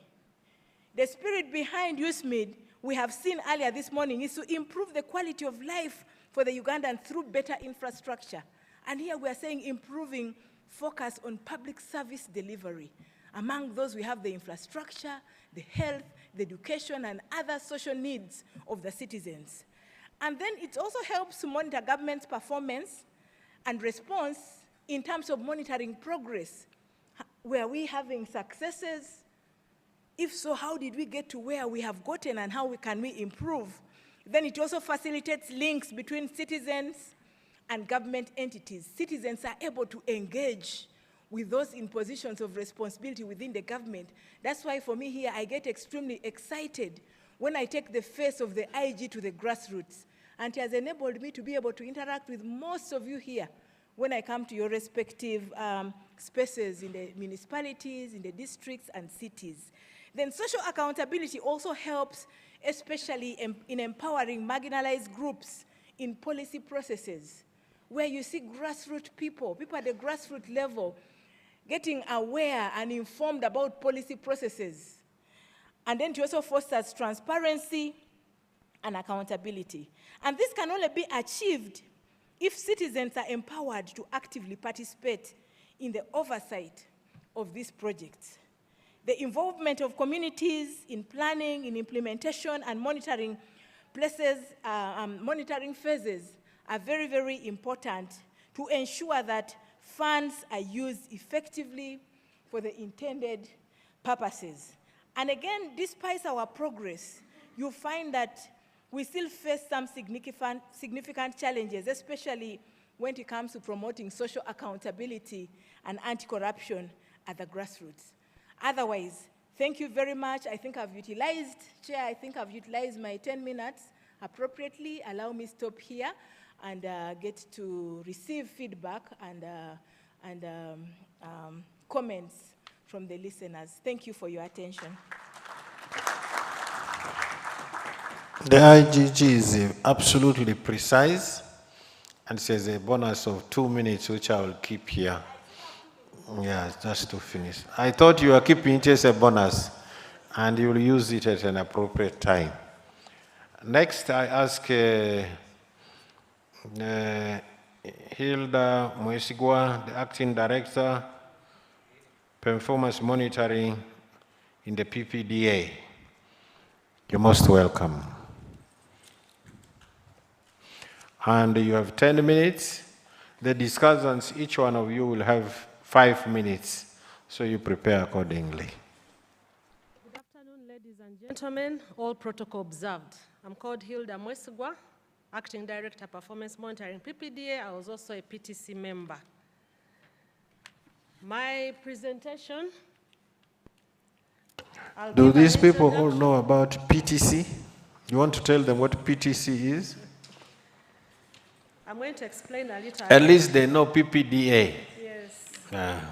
PTC is the Program Technical Committee, and it comprises different ministries, departments, and agencies, and we provided technical support to USMID. Okay, as part of my introduction, social accountability refers to the responsibility of individuals, organizations, or institutions to be answerable for their actions, decisions, and impact on society. Key aspects of social accountability include transparency, which is about being open and honest, answerability. You are able to explain your actions, and responsiveness. This is to the needs of the stakeholders or the citizens. I'll give 2 parts of experience as PPDA, our own experience as PPDA, what we do with regard to social accountability and transparency, and also our experience with USMID. Technical team, please.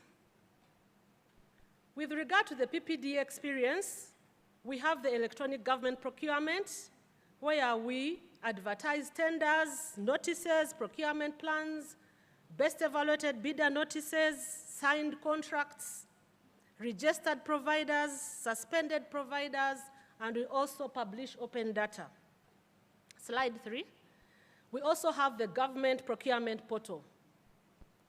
With regard to contract monitoring, we have signed memorandum of understanding with 28 civil society organizations across the country. We are happy to report that with these civil society organizations, we had a collaboration with GIZ, where they have been able to monitor 681 projects worth 396 billion. How this works, we have monitors who go to the field and report real time on what is happening. We have verifiers who monitor the information that has been uploaded by the monitors. They take pictures, upload the projects, put even the coordinates of the location of the project. Then we have approvers who are the top most people in the CSOs. And when the matters are raised, they are raised to the accounting officers, the town clerks, the CAOs, and they act on them. By the way, it is surprising to note that some of the issues that are brought ahead by the CSOs are not known even to the accounting officers, because the technical people sign off and say, project concluded, please pray. So when we use these civil society organizations, some of these cases are handled, abandoned projects, shoddy works, and it has been very useful. For cases which are not handled by the districts and the local governments, they are escalated to PPDA, where we handle audits, investigations, we recommend suspension if it is shoddy gross works. And 40 cases have been recommended to PPDA, worth 161 billion. We also disseminate our information through barazas. We have found this to be very, very helpful, where we go to the local governments, we interact with the local communities, we have talk shows, we have radio and TV shows, and people call in. You'll be surprised when we are reporting that this water source irrigation system is up and running, and somebody calls in and to say, no, that water system, I am the neighbor, the borehole is not working.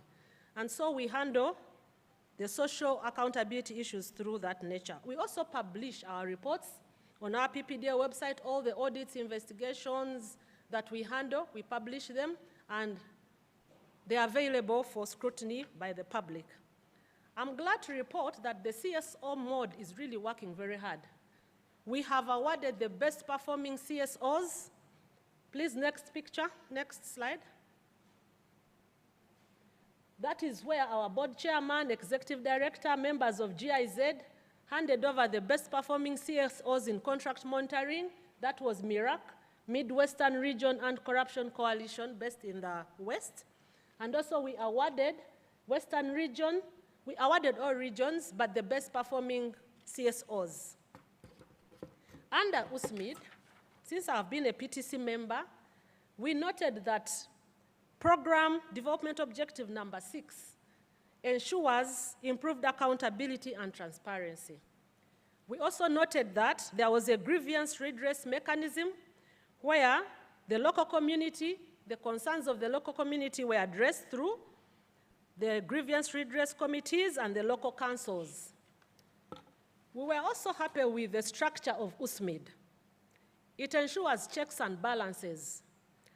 At the topmost level, we have the project steering committee, comprising permanent secretaries whose ministries transfer grants to local governments, and this is responsible for policy issues.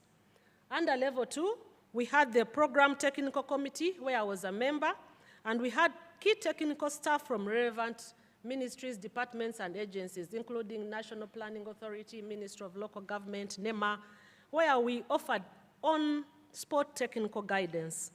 Then at level 3, there was the Ministry of Lands, Housing, and Urban Development, which was the executing agency, also having the program support team, which was responsible for program implementation and accounting. At level 4, we had the various participating local governments, 10 cities, 12 municipal councils, and 11 refugee hosting districts. These were the beneficiaries of the project. Then under the support, we had the statutory bodies, different MDAs, Ministry of Finance, and all of that, which supported the program. Important to note, we had the city and the municipal development forums. Are there some members of these forums here? Please stand up for recognition. Please clap for these people. They really did a very good job. They are senior and eminent citizens in their different locations, and they promoted transparency and accountability under the USMID project. Let me give you some of the things that the city and municipal development forums did. They helped to sort out right-of-way issues in the communities. As you may all know, USMID is a project that does not compensate land. The ideal is that by the time a project is identified, it has no encumbrances. But you'll be surprised to note that we had some cases where these right-of-way issues would come across them. And these city and municipal development forums really, really helped a lot to tell the communities that these projects are supposed to benefit the communities, and so they willingly gave their land for the project development. Once again, I want to thank these forums. They also helped to share information because they participated right from the beginning. They would give the project cost, the scope, the contractors, the challenges, social and environmental issues to the communities. Because they come from the communities, they would give feedback to the communities, and things were sorted amicably. They participated in quarterly field visits to various infrastructure projects where updates were shared, where challenges were shared, and often they took back this information and helped in expediting the project implementation. They also participated in grievance handling mechanisms. So what are the lessons that we have learned as PPDA? Early involvement of beneficiaries in needs identification ensures inclusion and project ownership. So I would implore all government projects that are coming on board to please involve the beneficiaries well in time so that they can tell you, for us, we need the community center, we need the playfield, we don't need the market, we don't need the road, so that when the project is completed, there is ownership and usage of the project. We have seen projects as PPDA where government spends a lot of money. For example, markets, Kaip markets, they are constructed, they are very well put in place, but they are not used. When we go back to audit, the community says we were not involved. Boreholes put near the trading center. Women don't want to fetch water near the trading center. They want to walk and socialize, so don't put boreholes near their homes, please. Involve the communities, find out what they need. Involvement of CEOs in monitoring government projects increases social accountability and transparency.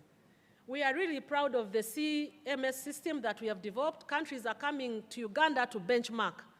Involvement of civil society organizations helps us. All of us cannot be to the grassroots, but they are there. So if we involve these CSOs, they'll tell us, they'll give us real-time information, which will help in service delivery. And also, this one, I wish all government projects would incorporate this. City or municipal development forums, or whatever name they will be called. In monitoring government projects, this promotes communication, timely feedback, transparency, and accountability. Thank you very much for listening.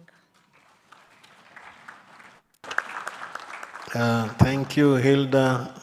You have 1 minute bonus. I'll keep it. Before I call the other contributors, I think you've noticed that these two are extremely very important. And on the first one by the IGG, there was the issue of integrity and commitment. The topic overall is social accountability. That means you must be accountable for what you have committed yourself to do. And that includes attending a conference. If you have signed to attend a conference for 2 days, when the time comes, you should attend it. And if you don't attend, that is not very good transparency, because you will be transparently noticed not to be there. I hope the other participants are not participating outside, but they should be able to come and participate inside. I have always been attracted by this concept of the Municipal City Development Forum. I think it is one of my best lessons as the head of this USMID project. It's really citizens' involvement on a voluntary basis. People who want to say, this is our project now, and when it is finished, we want to own it. I really appeal to the participants, particularly at the local levels. You could adopt it as a model to make sure that whatever project you are thinking about, the people are always fully engaged, and there is such a forum. In most cases, I've seen them doing it under USMID voluntarily, but you could expand it to any other projects that you want to say. Those are my comments on the two. You'll have a time to make your comments. Having said that, I have two discussants, Alfred Ukonga and Derek Muhezi. I will call them in that order. Each one has about 5 minutes. You can make less. That will make my work easier. Alfred Ukonga, Mayor, Gulu City. I'm told Gulu is one of those cities where USMID has made a good progress. You tell us.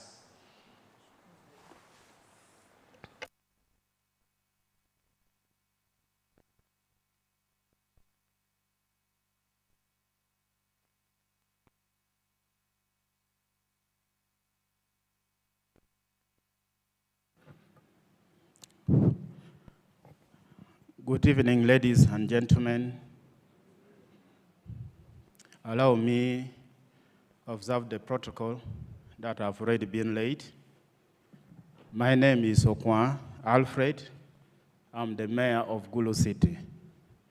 I would like to share my experience in relation to social accountability, governance in Gulu City. The first one, I would like to say that in Gulu City, we are trying our level best to see that we empower our community.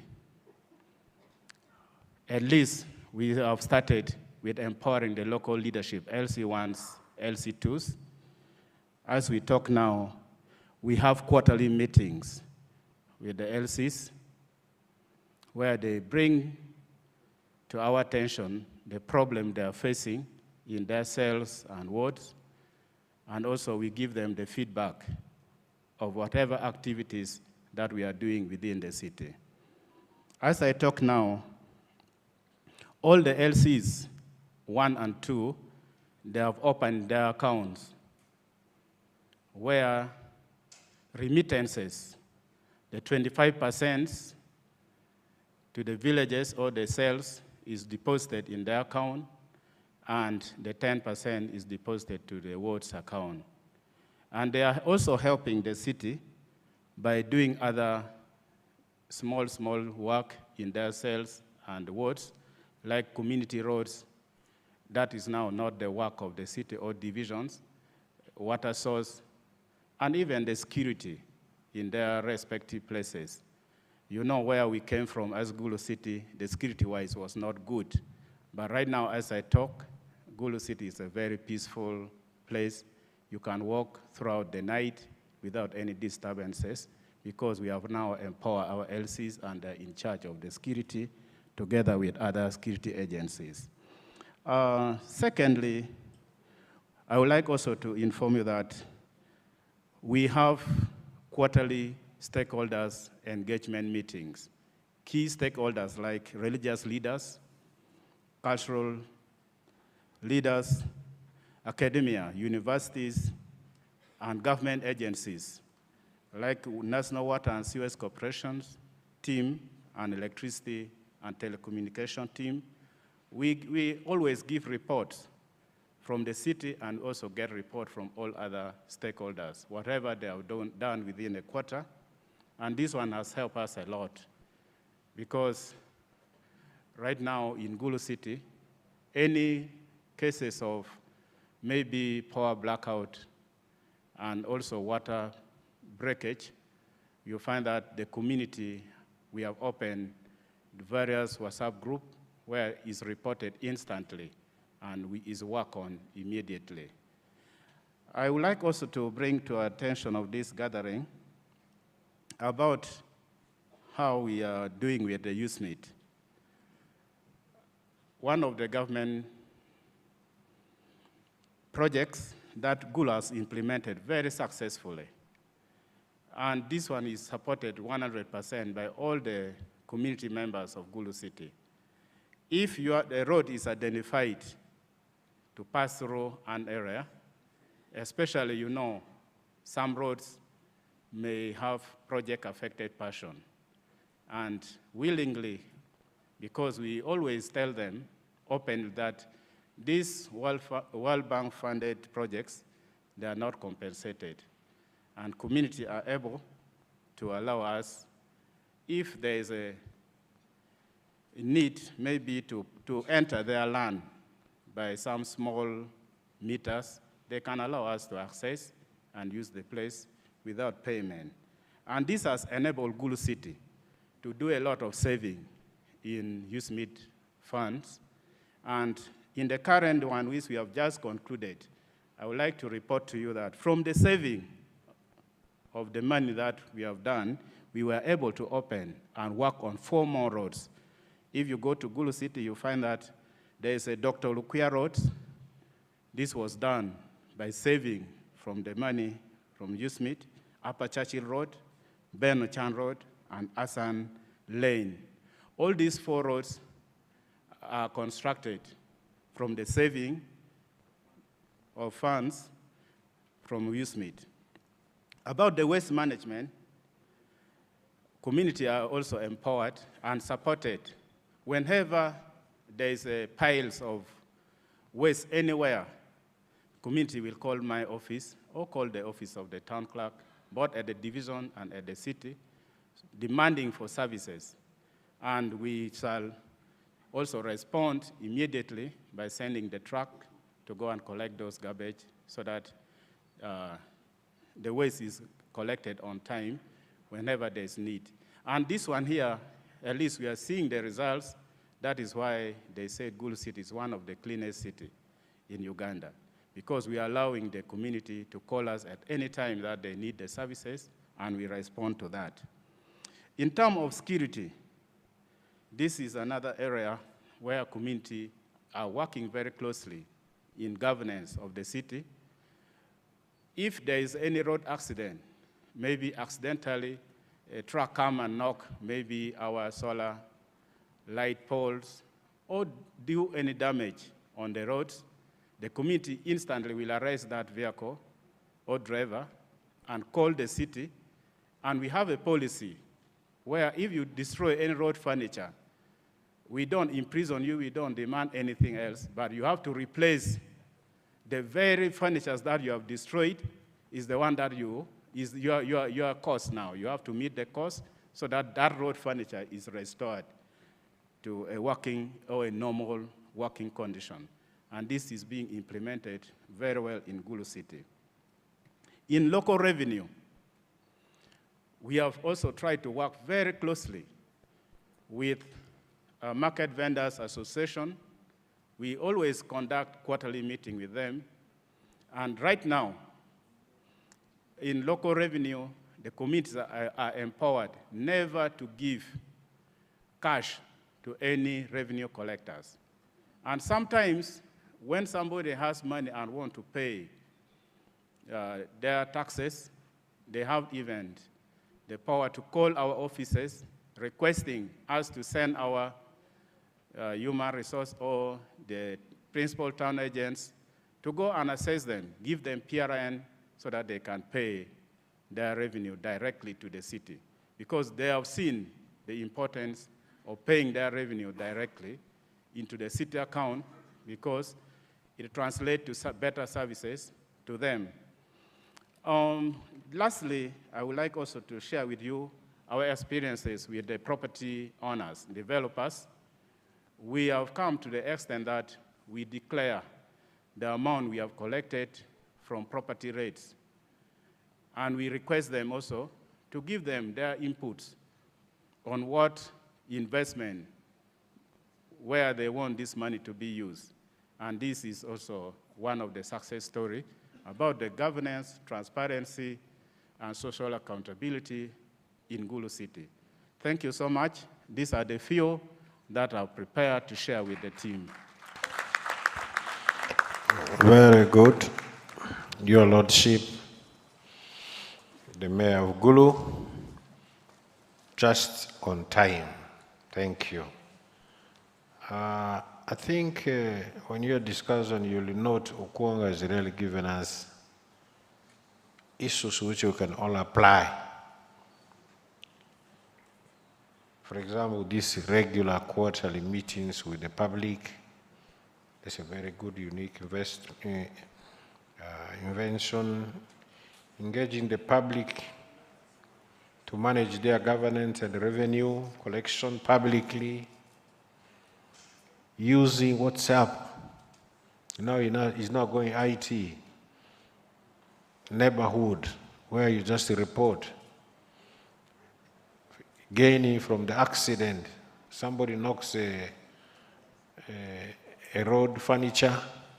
You say, okay, we're not going to take you some, but make sure you bring the road furniture and you cooperate with the police. If the person brings, it's fine. If he doesn't, you take him in. Really, many things. Savings from in most of the projects which we've had with you in USMID, we've many times received shortage, but I'm happy Okwonga has demonstrated that actually you can receive a surplus and we don't ask the surplus back. You use it for doing additional work. Congratulations, my brother Okwonga, and so forth. You have properties in your territories where you can get property rates. I think Okwonga has told us the most important thing is let the people know what are you going to do, where is that money going? Is it of any use to them? That is the transparency we're talking about. As long as it is transparent, it's for the benefit of the public, they will pay.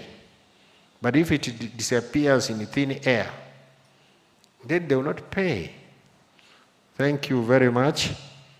Finally, we have Derek Muhezi, President of the Uganda National Urban Forum. 5 minutes, thank you.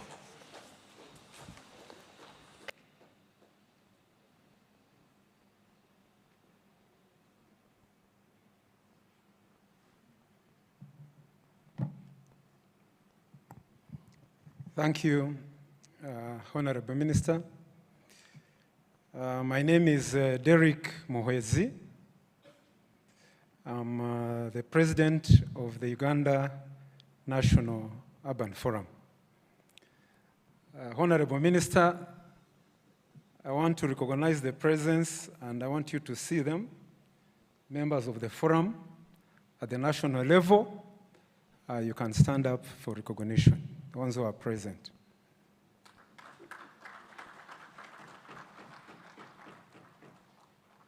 I also cannot fail to recognize Honorable Minister once more, presidents of city development forums and community and municipal development forums who are here. Please stand up once again for your recognition. I'm doing this, Honorable Minister, because Madam Hilda, you have already emphasized some of the things I want to talk about. And Honorable Minister, you have also emphasized what the forums are all about. Forums, a platform that brings together all stakeholders, where possible, all stakeholders, voluntarily to work with municipalities, with cities, with technical people, with communities, to ensure that we have sustainable, we have well-managed cities and towns in this country, and in the world anyway.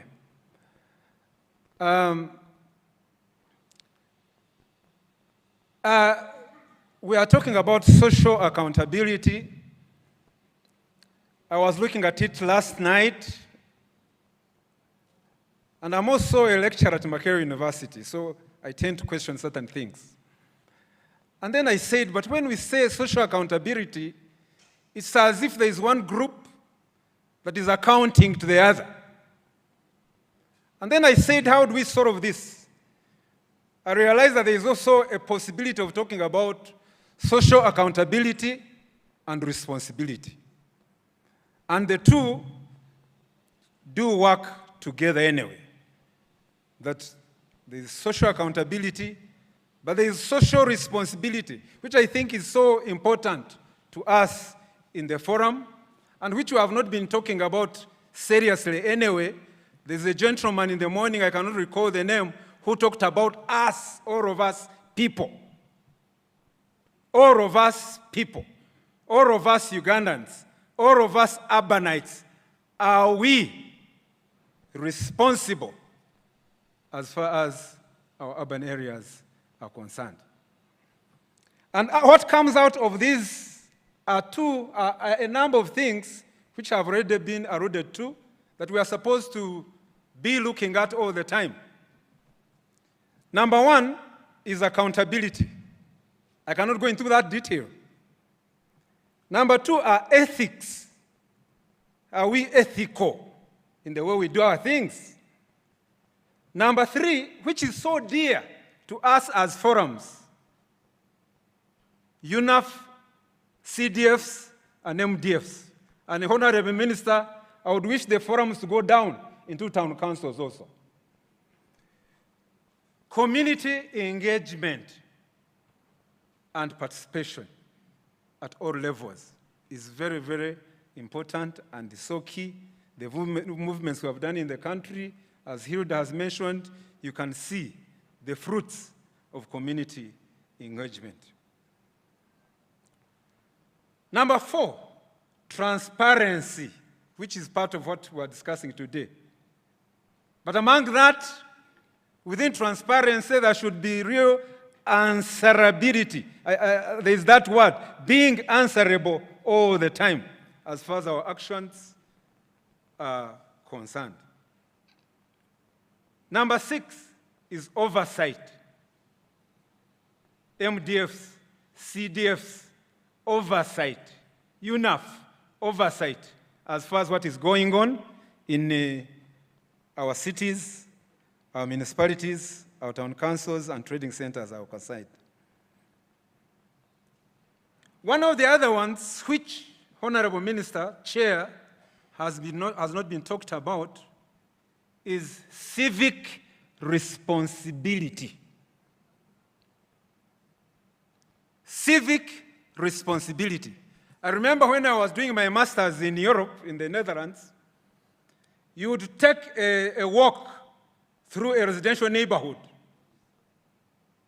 And the people in the neighborhood would ring the police to say, we see some Africans walking around. Are they for good? That is civic responsibility. And I see it like where I stay in a place called Kororo. There is a neighborhood group which was created, but you cannot believe the changes it has made in that area to the level where you cannot have sound beyond a certain decibels in that neighborhood. So civic responsibility. Last year I was walking behind university students, girls moreover at Makerere University. One of them threw a bottle of water down. And the other student asked her, why have you thrown the bottle? I was hearing them. And the other student replied, the one who threw the bottle, but there are cleaners. That is what is happening in our cities, in our municipalities. There is no civic responsibility. And it's one of the things we need to work at seriously. Civic responsibility. Why should I be driving a car and I throw a bottle of water out? Garbage anyhow, and so on and so forth. Like some of the things that were being talked about by Dr. Mutenyo, for throwing things in the drainage channels and so on. So we need to address that, and that demands mindset change. We keep talking about mindset change, but I don't know how we're going to change that mindset. But it's important to think about it critically if we are to have the cities that we want. The last thing I can talk about, I landed it on last night. The religious leaders always talk about incorruptible bodies. Incorruptible bodies.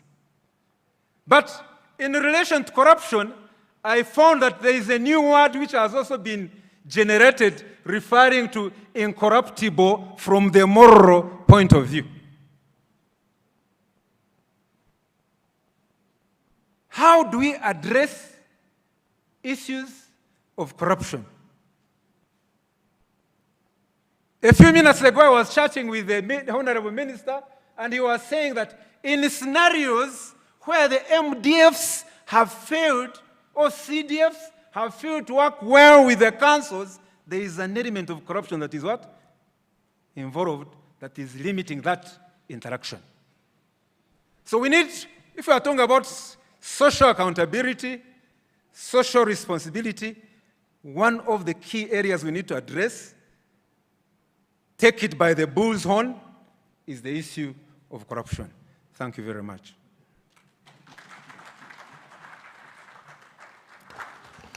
Very good.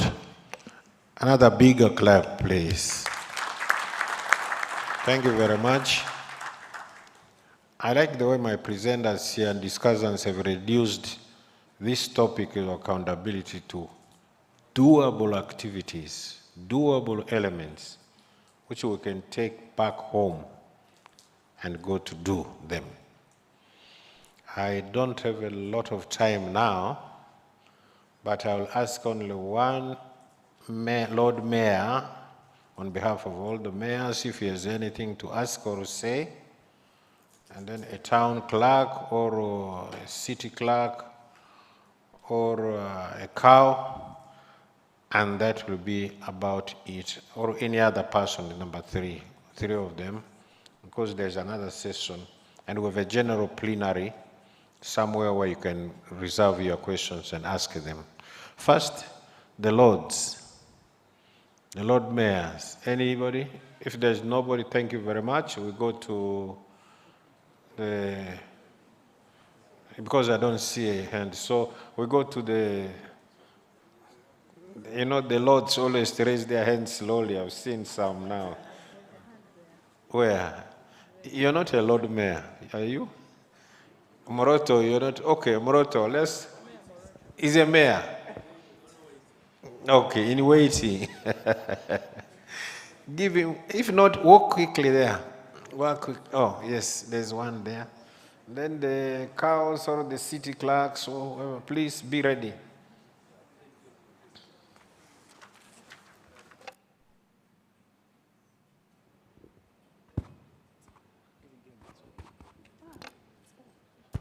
Come and help him. Needs another microphone.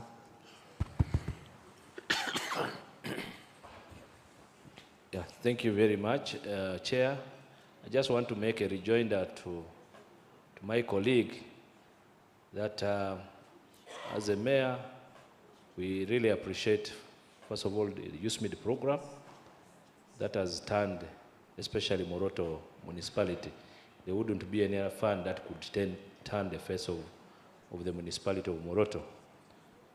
And on the experience we have had in the USMID, in the transparency and engagement with the community and the MDF, we have really been in touch and we have been involving the community closely.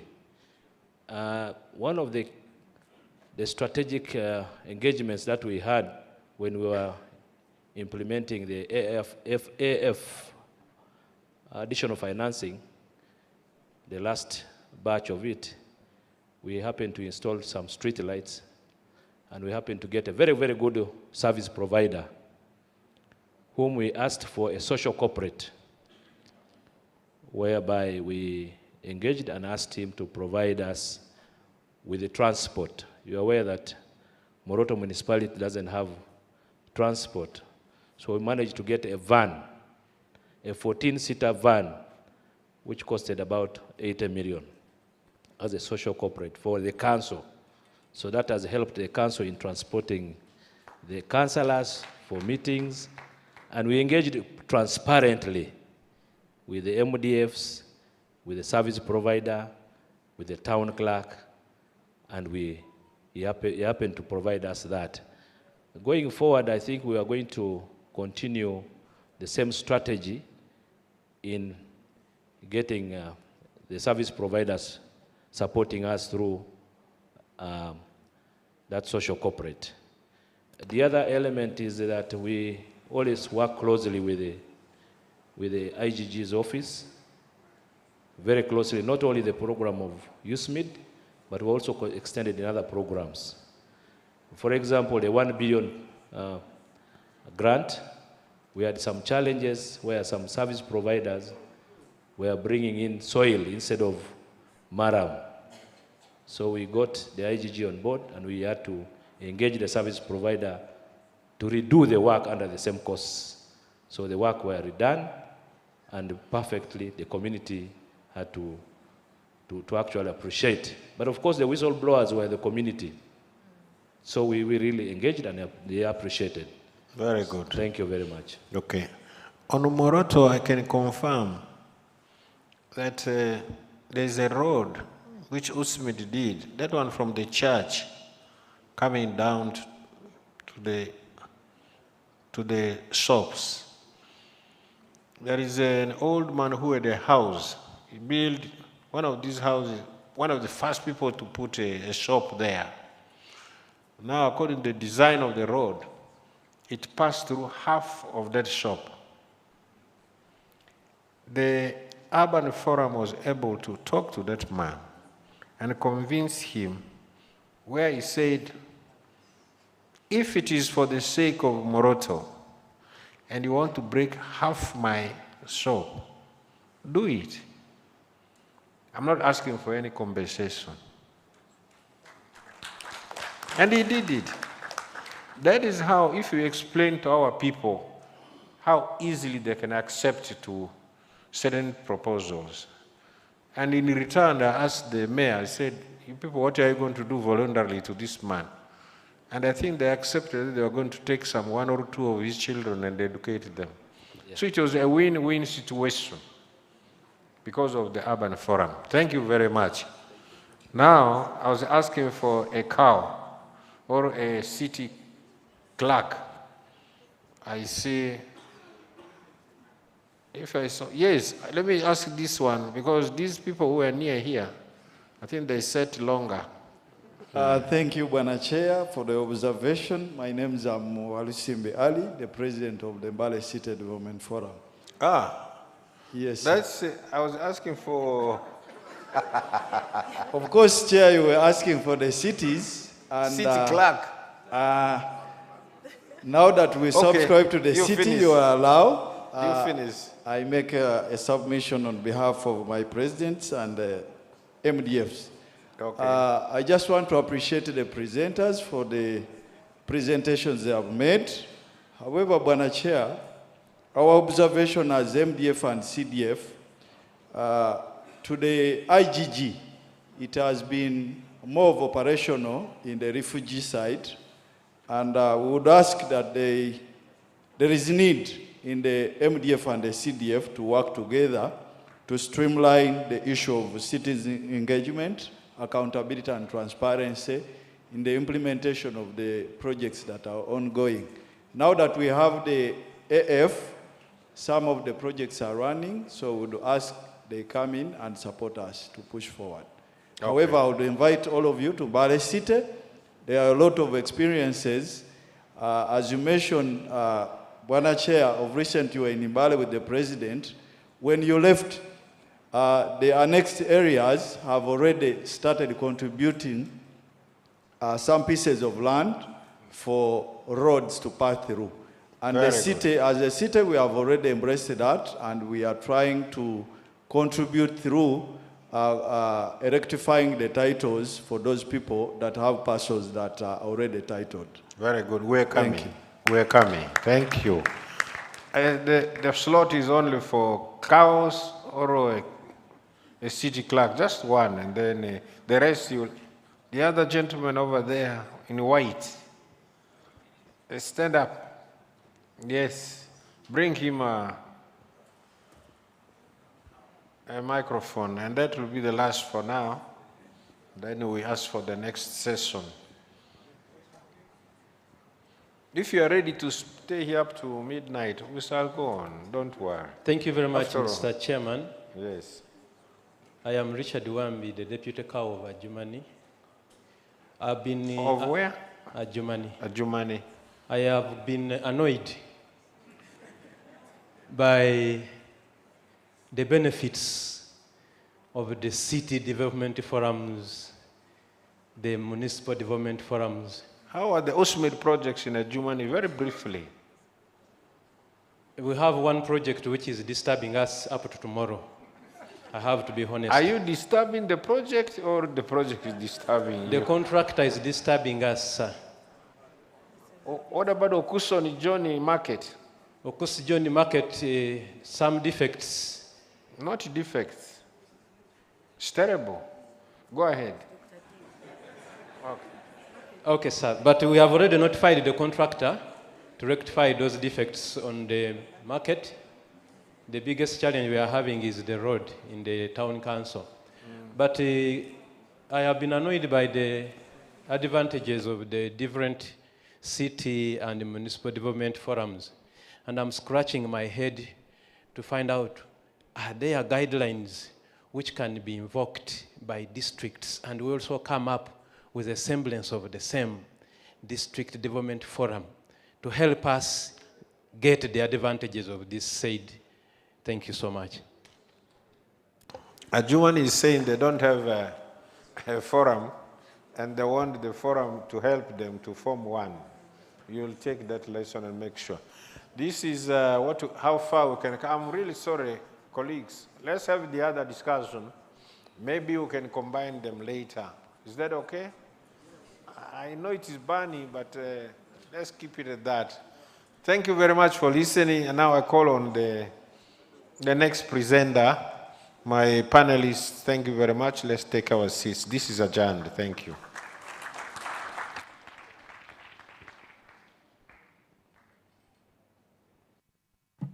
Thank you so much, Honorable. Another round of applause for the panel. Okay, those hands are for a birthday. Another round of applause. Thank you.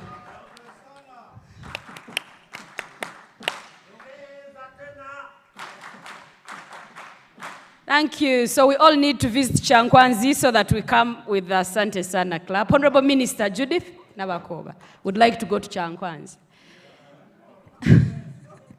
And then we can always come and learn how to clap. So before I hand over to Charles to call for the other session, I'd like to announce that some of you are reporting lost conference bags.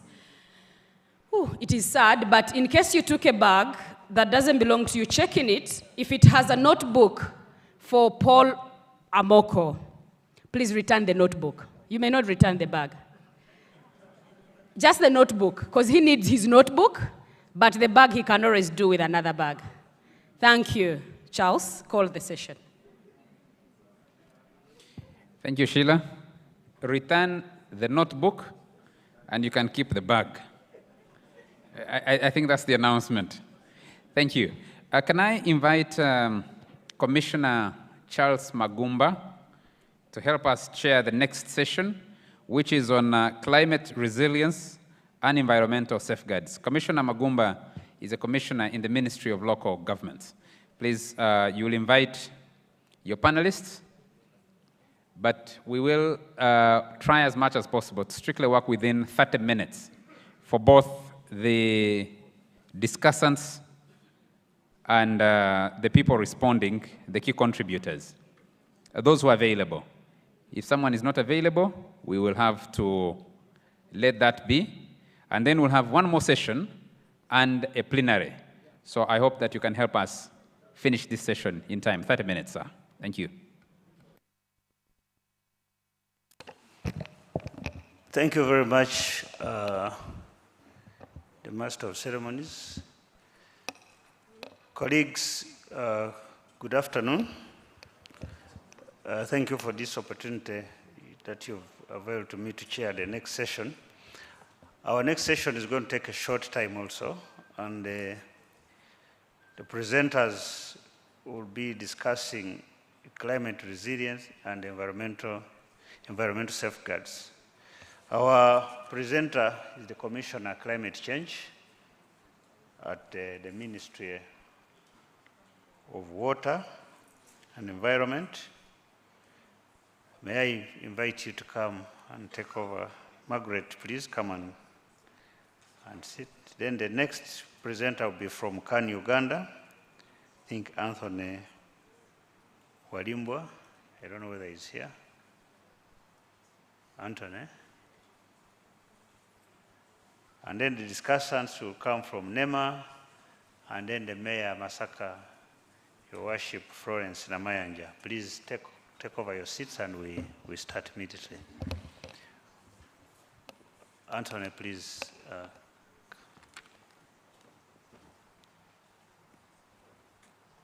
I think without wasting time, I will ask the Commissioner Climate Change to take on the podium and give us your presentation.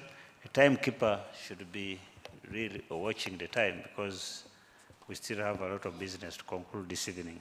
Thank you.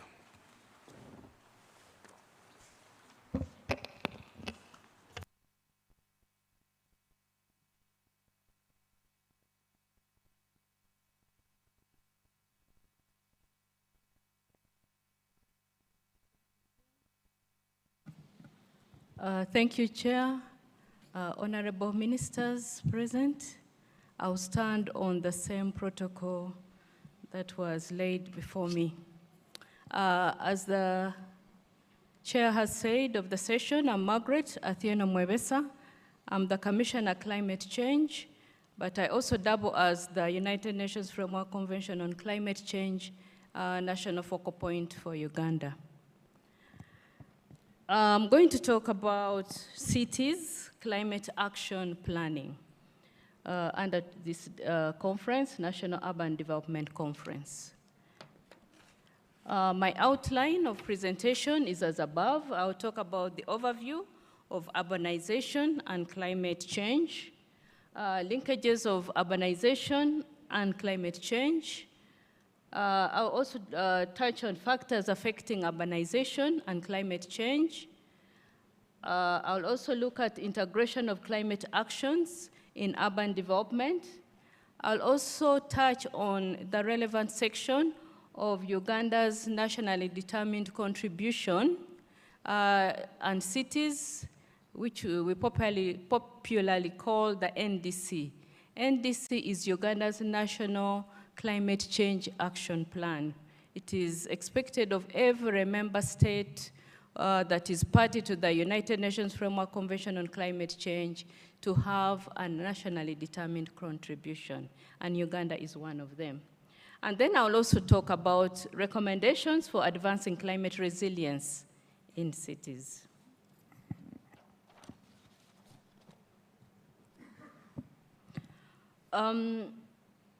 Climate change and urbanization. There is the International Governmental Panel on Climate Change, popularly known as IPCC, under the United Nations Framework Convention on Climate Change, that provides climate science information to support climate negotiations during our Conference of Party meetings.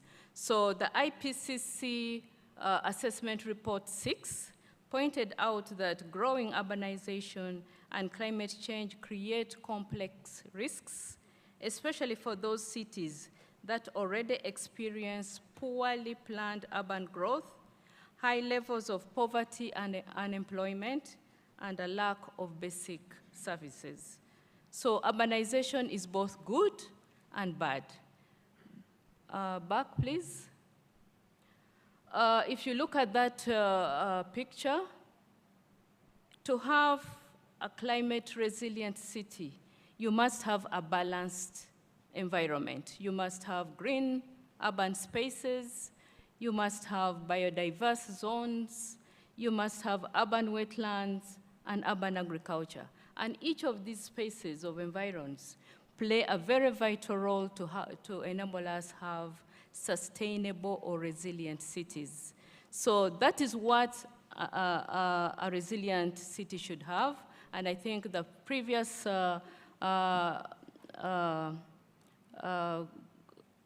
presenters talked about this. However, within that, we are also having a lot of pollution, because within the cities, a lot of activities are taking place. So we are having pollution, we are having stormwater going into our buildings and destroying infrastructure. We are having temperature rises because we have a lot of built areas, and we are also having interruption with our rainfall patterns. So if we are to have a balanced diet, the green should be maintained so that the cities are resilient. And this is a picture that we got from AIM Press under the urban climate crisis. Next. Cities are responsible for 70% of global carbon dioxide emissions. For us in the climate change space, carbon dioxide emissions are very bad for us. They really destroy our environment, our global, or our planet. So when we have cities responsible for 70% of global carbon dioxide emissions, we really need to do something about the cities. The concentration of infrastructure and populations in urban areas even intensifies this further. So the susceptibility of such areas to climate-related disasters, such as floods, gets even worse. So the more of the population, if we have a lot of population going into the cities, we are going to have a lot of challenges with our climate change, and hence the impacts of climate change. So addressing urbanization and climate change is a very complex, due to its multifaceted implications on human beings. As you all know, the population is increasing. Uganda's population is increasing at, is it 3% per annum? So that has a big impact. More people will be coming to the urban centers. That causes a lot of impacts on our space within the cities. Hence, if we have a greater number of people going to the cities, the demand for services also increases. Demand for fuel wood, demand for energy, for lighting, for cooking also increases. And this all has an impact on our environment. We shall also have, of course, a number of, for example, demand for charcoal when it comes to cooking. You all know that most of us in our homes, we somehow use charcoal. So the demand on our biomass on the forests will greatly increase. So we need to have a balanced environment when it comes to urbanization. Uganda's urbanization, according to the 2024 census, we have a total of about 14.6 million people in urban centers. And this is about 29.3% of our total population. This is quite high. And I heard the previous presenters saying that I think 50% of this population is within the Greater Kampala, which is really a big risk for us. We need to ensure that we plan properly for the urban centers. So Greater Kampala metropolitan area comprises over 50% of our total urban population. Urbanization in Uganda is still low, but it is marked by the rapid population growth, as I said, which means the demand for resources is also very, very high. So this contributes to increase in, for example, waste generation. We need to ensure that our waste is properly managed. We don't want to have the Kitezi issue come again. So the issue of providing the right services must be planned for properly so that we do not have these issues arising again. And when we do not manage our waste properly, there's a lot of greenhouse gases. There is a particular gas called methane that is released into the atmosphere. And this is very lethal to human beings. There will be also transportation demands. The more people you have in urban areas, the more demand for transport. So that's an area we need to plan for. And infrastructure development, all of which contribute to the greenhouse gas effects and environmental degradation. So next. So linkages between urbanization and climate change, I have expounded on them as I was going on, but I can also add, climate change intensifies existing urban challenges. We already have floods in our urban areas. We have poor waste management. With climate change, we shall even it will even get worse. For example, heat stress. You know that in urban centers, we have a lot of built areas. This causes a lot of bouncing back reflection of the heat into the atmosphere. And that is why we feel so hot during the dry season. So heat stress, water scarcity. We normally have a lot of areas going without water during the dry season. And extreme weather events, flooding. When we get excess rains, we have floods because our drainages are all blocked. So urbanization is also characterized by those unplanned expansion of urban areas, including cities that are significant drivers of climate change. Cities, we really have to do something about our planning, and it is going to cause a lot of problems when it comes to climate change impacts. Urban expansion often encroaches upon natural environments, as you saw my first photo picture there, leading to habitat loss and fragmentation, threatening biodiversity and ecosystem services, which are essential for human well-being. Those green spaces, we need them. When it's so hot, people can go out in those green spaces and relax and get some fresh air. Especially those in those slum areas, they need some green space. We also need to ensure that our wetlands, for example, are not tampered with, because wetlands regulate the water levels. So we need proper planning for all our urban expansion or urban space. Climate change-induced events such as flooding and storms also disrupt urban infrastructure, affecting water quality and increasing the risk of waterborne diseases. So waterborne diseases as a result of these floods, washing away the sanitation facilities, it's really a big issue.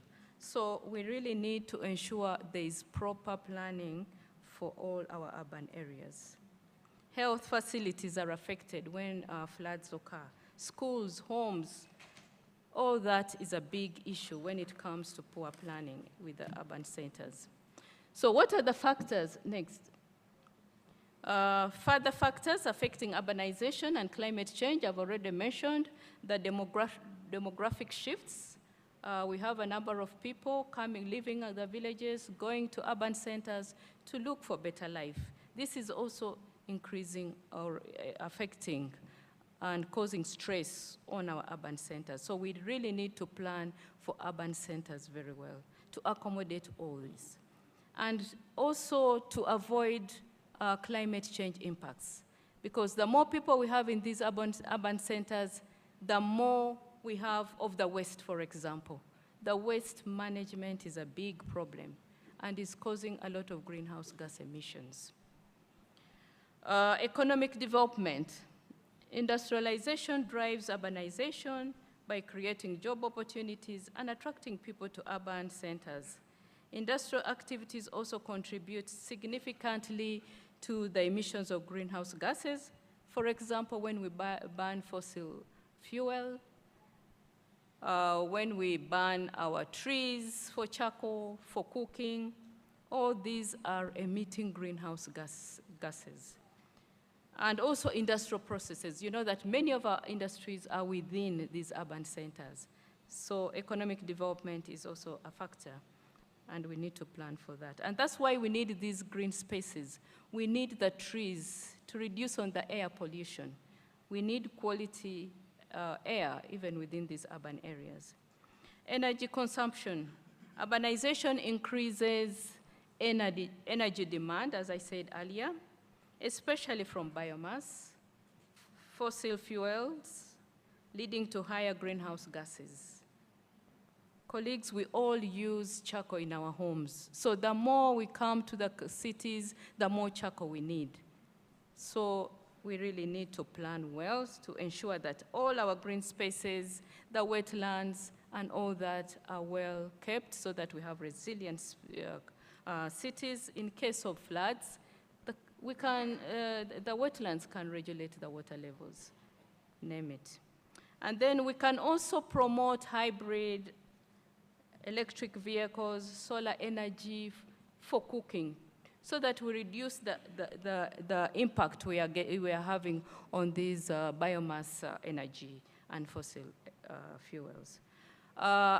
Recently, last year, there was a launch of e-cooking. E-cooking, for example, is very, very efficient for us, for those in towns.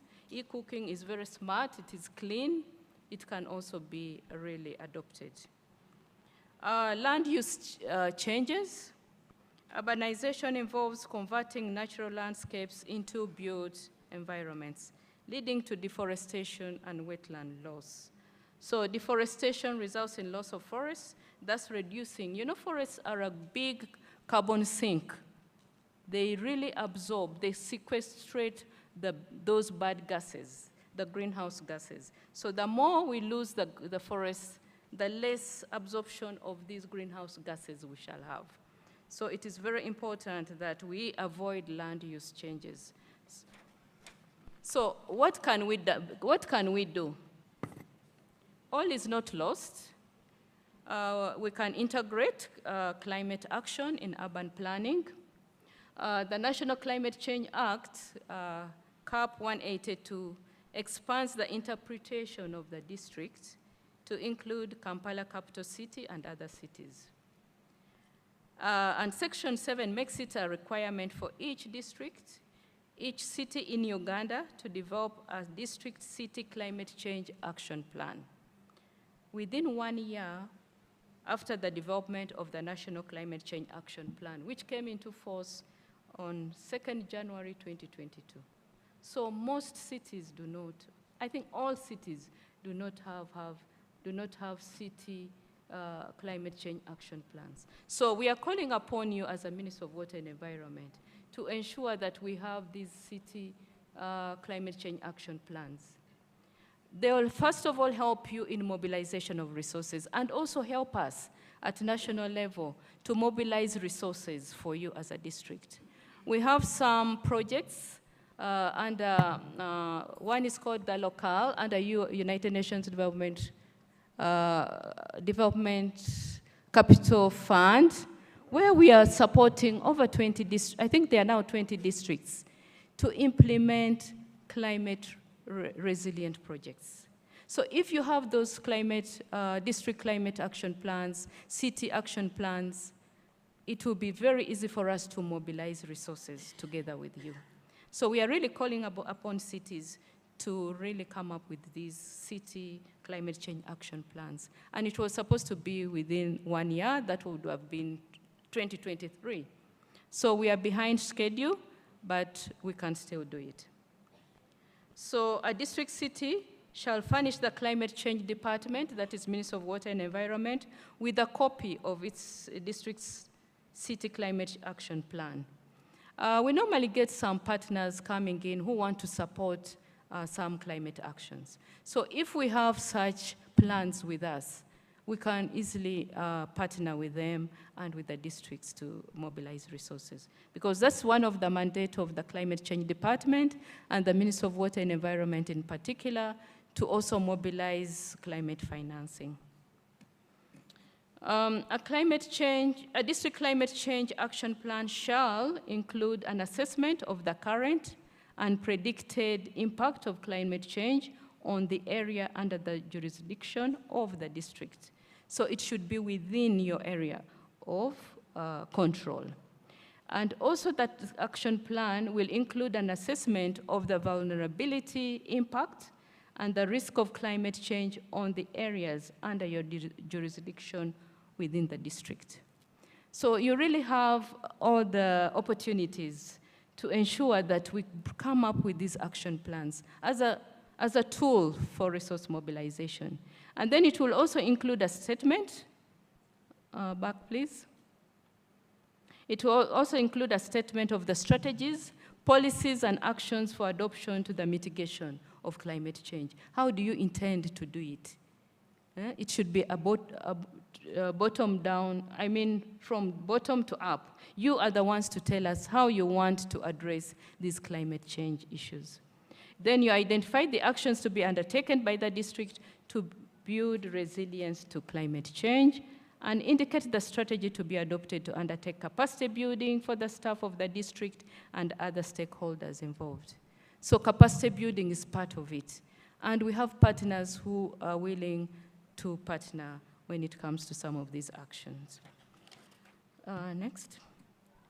So Uganda has, as I said earlier on, a nationally determined contribution, or Uganda's National Climate Change Action Plan, which runs from 2022 to 2025. In fact, we are now we are going to update the Uganda's NDC3, and we are going to do a lot of cross-sector consultations. And we really want cities and urban centers and all ministries, departments, and agencies to be part of this climate change action planning. It is called the NDC3, and it is a requirement under the UNFCCC, the Paris Agreement, where we are supposed to come up with climate change action plans. So under the current updated NDC, we have adaptation interventions on cities and built environment. One of the interventions is to promote sustainable urbanization and housing, so that we have proportion of urban dwellers living in slums and informal settlements reducing as the years go by. So the baseline 2022 was 58%. We want to reduce this to 40% by this year. So we are doing a national stock take to see how far we have gone in implementing our NDC, or Nationally Determined Contribution. The other intervention where cities have an obligation is to expand and maintain cities with green belts. Green belts, you said you are going to do it in our action plan. In our Nationally Determined Contribution, we told the entire world that we are going to increase our green space from 3% to 25%. The benchmarking was using the green right-of-way, the UNRWA initiative. So the more cities we have, the more green belts we should have, and hence this percentage should go up. Then also promote efficient mobility in cities. Have paved urban roads, climate-proofed roads with drainages, well-kept drainages, open drainages, but also bulk transport. The more transport we have, the more pollution in the air, so also bulk transport is one of the things we talked about, and e-mobility. And also having non-motorizable lanes is something we also talked about, and we said we are going to increase from 1,348 kilometers to 7,740 kilometers. So we are doing a national stock take to see how far we have gone with this. Then improved solid waste management. As you all know, waste management is a big problem. According to KCCA, 33.2% of our waste is being collected. We want to increase this to 50.1%. That was as by 2022. Dear participants, the recommendations. We want to intensify implementation. Yes, I'm summarizing. Intensify implementation of the NDC2 interventions, which I have mentioned. Retrofix existing urban infrastructure to cushion climate impacts. And then in consultation with the Ministry of Water and Environment and Climate Change Department in particular, develop city climate change action plans.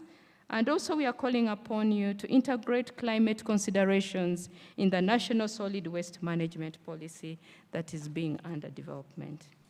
Thank you so much for listening to me. Thank you very much, Margaret, for that wonderful presentation. I think you realized the audience was attentively listening to you. I don't want to repeat what you've said because I know they were listening carefully. Now, let me invite Anthony to come on. I think you can present from here without, don't waste time walking down. You can use the microphone here so that we don't waste time.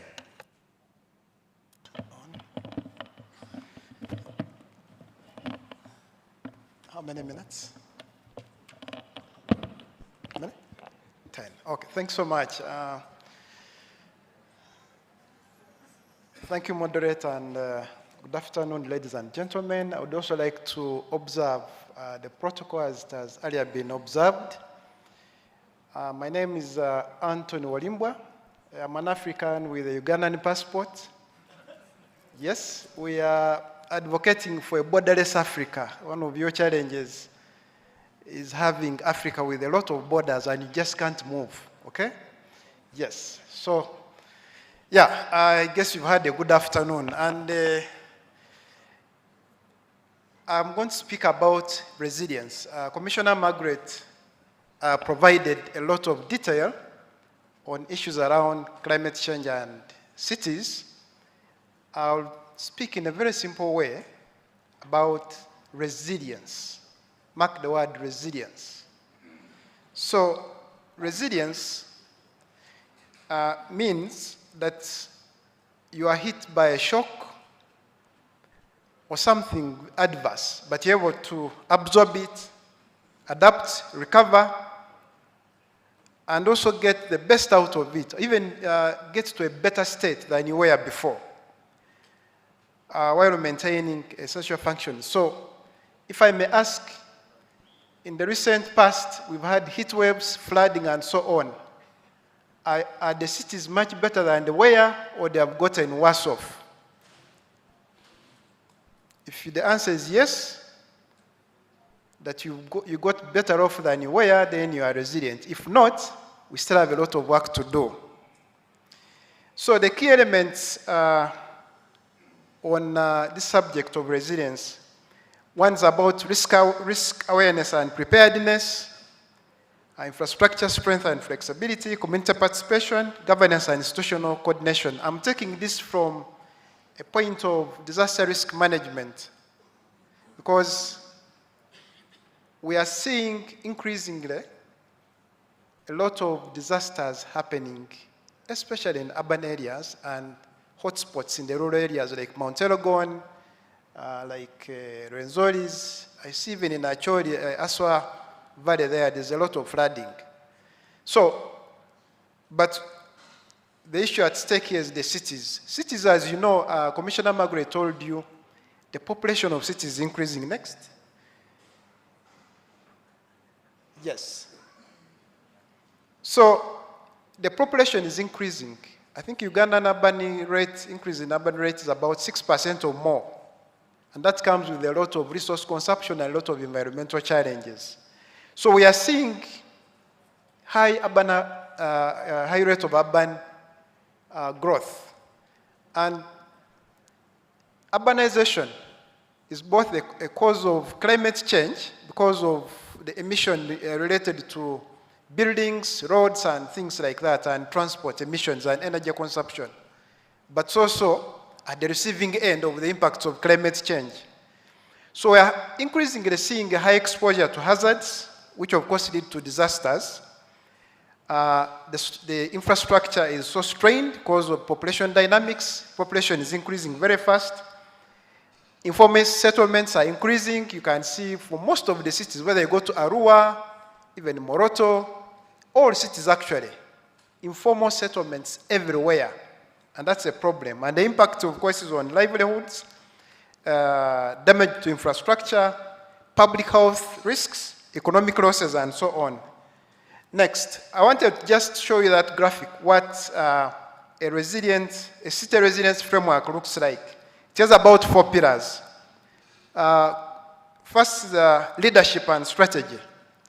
I think the mayors were here in the morning and they were giving a very good discussion. One of the biggest problems we have in urban resilience is about city leadership. People are elected to these offices, but the leadership is wanting, and that's the source of most of the challenges, accountable leadership. I think my former lecturer talked about accountability, Mr. Derek Muhwezi. Leadership which is not accountable to the population. Then infrastructure and environment, very key. All our issues revolve around infrastructure environment. You've seen for Kampala, whenever it rains or it is hot, environment, infrastructure, they are so intertwined. Economy and society, the late mayor of Kampala, Haji Sebagala, used to say, you come to town, but in the evening you should be able to go back with something for the family. It's all about economics. Is your city enabling the occupants to live a good life? Are you able to make money? Let me put it in simple terms. Health and well-being. If you move around your cities, I've gone to South Africa. Most of the cities in Uganda are actually almost at the brink of death. They can't even breathe. They have no life. There are no open spaces. If you go out there, you find there are these green parks. But here, wherever there's a green park, an investor is already looking at it. So that's a problem. People think green parks are just there for fun. A city is not an assemblage of concrete. No. A city has life, just like a road. These things have life. Next. So the bigger challenges, I think Commissioner Margaret already talked about them. A lack of climate action plans. She cited the law. You are supposed to have city climate action plans or district climate action plans. Enforcement. It's a big challenge. All the cities, very poor enforcement. Drainage. Encroachment on wetlands and green belts. In fact, the Kampala Metropolitan, I think most of the wetlands are dead. And that's the cause of flooding, combined with lack of better construction codes or green codes. Inadequate housing, I can't emphasize again, energy and water insecurity, climatic variability. We've just gone through a very terrible heat wave. And the bad news is that it's getting hotter. Next year, it might actually be much hotter than we felt before. If the graphs were shown here, you'd actually cry for yourselves. So it's not good news at all. Next, I got some pictures off the net. They are not my pictures, so there's a disclaimer there. But when you check, most of the issues that we've discussed here, they are depicted in the pictures above. Issues of waste management, blocked drainage, disrupted transport, and so on. Including, I think the last picture on this side, I think that happened in Mbale, if you remember very well.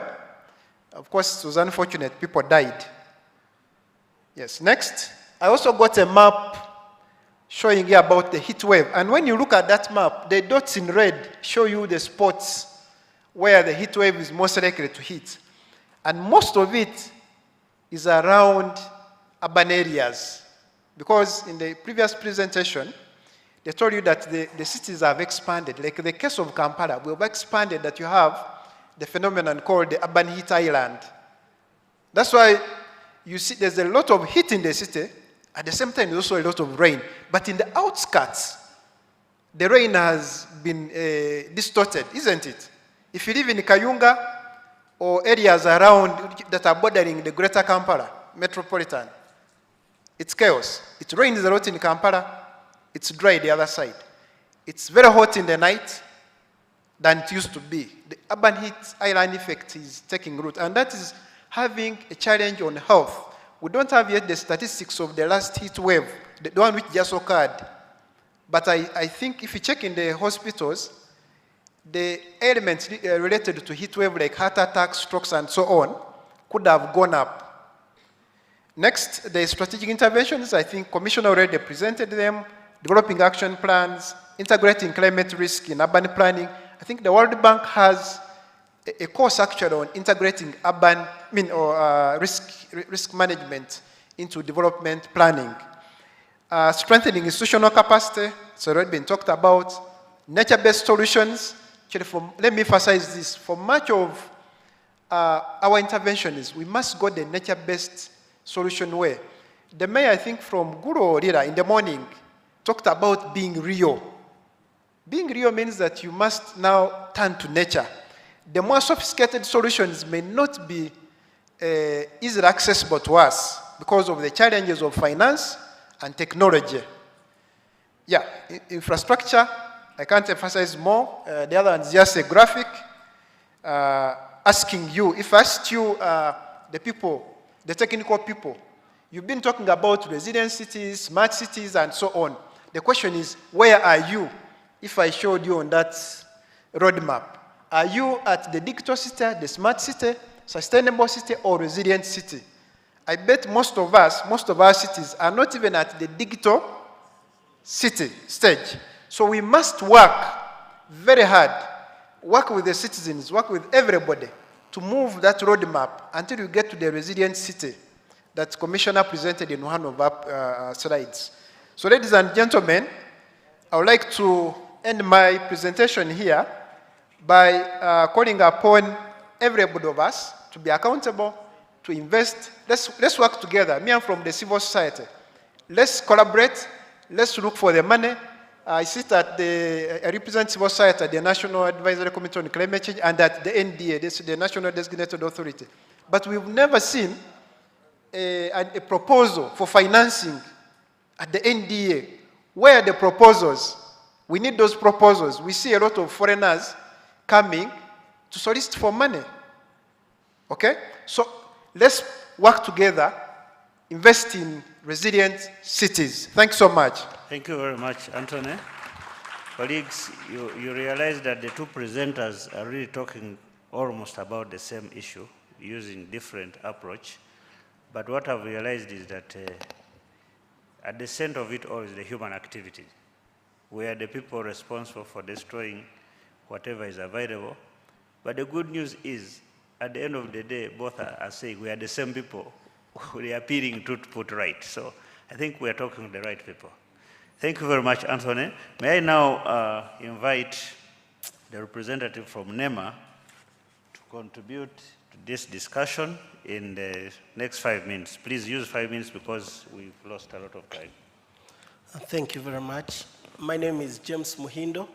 I am not the executive director as per the program, and I'm not ED to be, as someone said they are mayor to be earlier.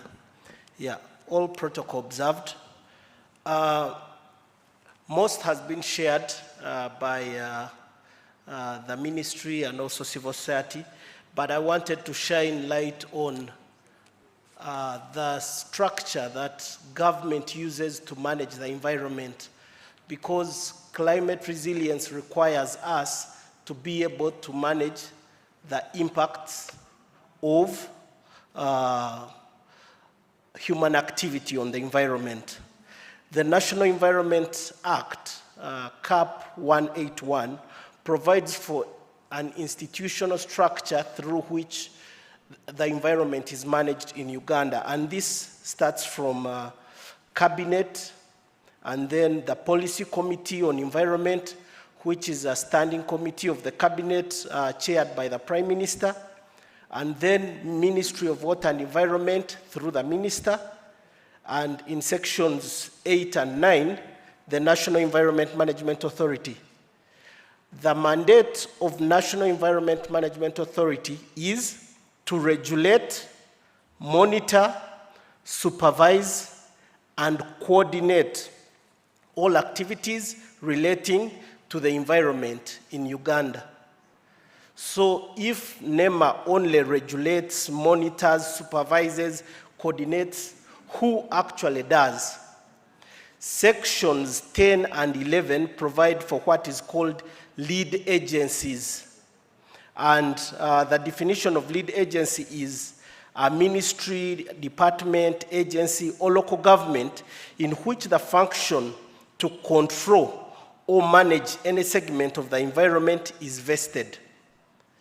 And according to this law, all local governments are lead agencies. They manage the segment of the environment within their jurisdiction. So those in the room, urban authorities, cities, municipalities, districts, have this mandate. And I want to read for us section 11 of the Act, which provides for functions of lead agencies. A lead agency shall plan, regulate, manage the segment of the environment within its mandate, carry out strategic environmental assessment in accordance with section 47 of the Act, prepare an environment action plan in accordance with section 45 of the Act, prepare the state of environment report in accordance with section 46. This is done every 2 years. And then undertake environmental inspections and review environmental assessments and environmental audits in accordance with the Act, ensure that any activity undertaken in its area of jurisdiction is in compliance with the Act, implement the decisions of the authority, report on progress quarterly, and account to the authority for the execution of its mandate as a lead agency, and implement and enforce the Act. As I mentioned, lead agencies include ministries, departments, and agencies, and different agencies and ministries have mandate over certain segments. For example, NFA for forests, the Department for Water Resources in the ministry in charge of water resources. We have other different agencies, but local governments or local authorities have mandate over the natural resources within their jurisdiction, and also waste management, air and noise pollution within their jurisdiction. So NEMA only supervises and supports or complements the work these lead agencies are doing. And what we've seen, most of the agencies are abdicating this responsibility to NEMA. This is not helped by the fact that the general public thinks NEMA is actually mandated with the roles that lead agencies are supposed to do. So my call to the lead agencies here is that it's incumbent on each agency to make sure that we take measures to manage the segment of the environment that is within the jurisdiction of the lead agency. What can be done to ensure climate resilience by the lead agencies, and in this case, cities and municipalities? As mentioned by the previous presenters, green infrastructure, flood resilience, climate responsive building designs, and adaptable infrastructure, which is designed to make sure that the city is prepared. And I think in Anthony's presentation, he made a quote that resilient cities do not wait for disaster, they prepare for disaster. So resilience is about taking measures today to withstand climate impact tomorrow. It's not about responding to climate impact. Are we together? So as lead agencies, our focus shouldn't be, let's wait for floods and then identify spots that are flood prone. We are supposed to be proactive and beforehand know what has to be done.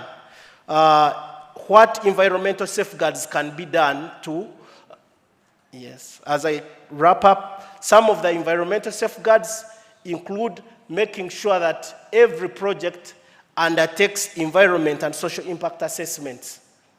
By doing this, professionals help to analyze the potential impacts of a project and come up with mitigation measures to avoid those environmental impacts. The other, waste management. We all know it may not be squarely related to infrastructure, but one of the challenges that cities are grappling with is waste management. So take measures beforehand to manage it. And as I conclude, from USMID, NEMA is grateful for the support that was given to automate the licensing of environmental services. As we speak, the process of licensing, starting with environmental and social impact assessments, reviews, and approvals, any permits and licenses that are issued by NEMA, and also environmental audits, is all managed by a system called ELMIS, Environment Licensing and Management System. This has helped to cut the churn-out time for these licenses from over 6 months to, in some cases, 21 days, where once an application is put in, within 21 days, the developer has a response because of automation. This is all thanks to USMID. And what action would we like to call the urban authorities to? First, mainstreaming the requirement for environment and social impact assessments for all projects as per the National Environment Act. There are projects which require environment briefs if the impact is small, or those that require full environment impact assessments. As a lead agency at district, city, or municipality level, this is knowledge that the relevant officers should have, and make sure that as you're inspecting or giving approvals, consideration is made to this end. Then, making sure that district environment action plans and also state of the environment reports are produced every 2 years. This helps to identify the risks ahead of them becoming calamitous to the citizens. And finally, ensuring citizenry participation in conservation and environmental protection. No single agency can, even given all the resources it needs, no single agency can protect the environment alone. It takes everyone acting from where they are to make sure that they protect the environment. So my call is, let everyone continue to put it to those they interface with.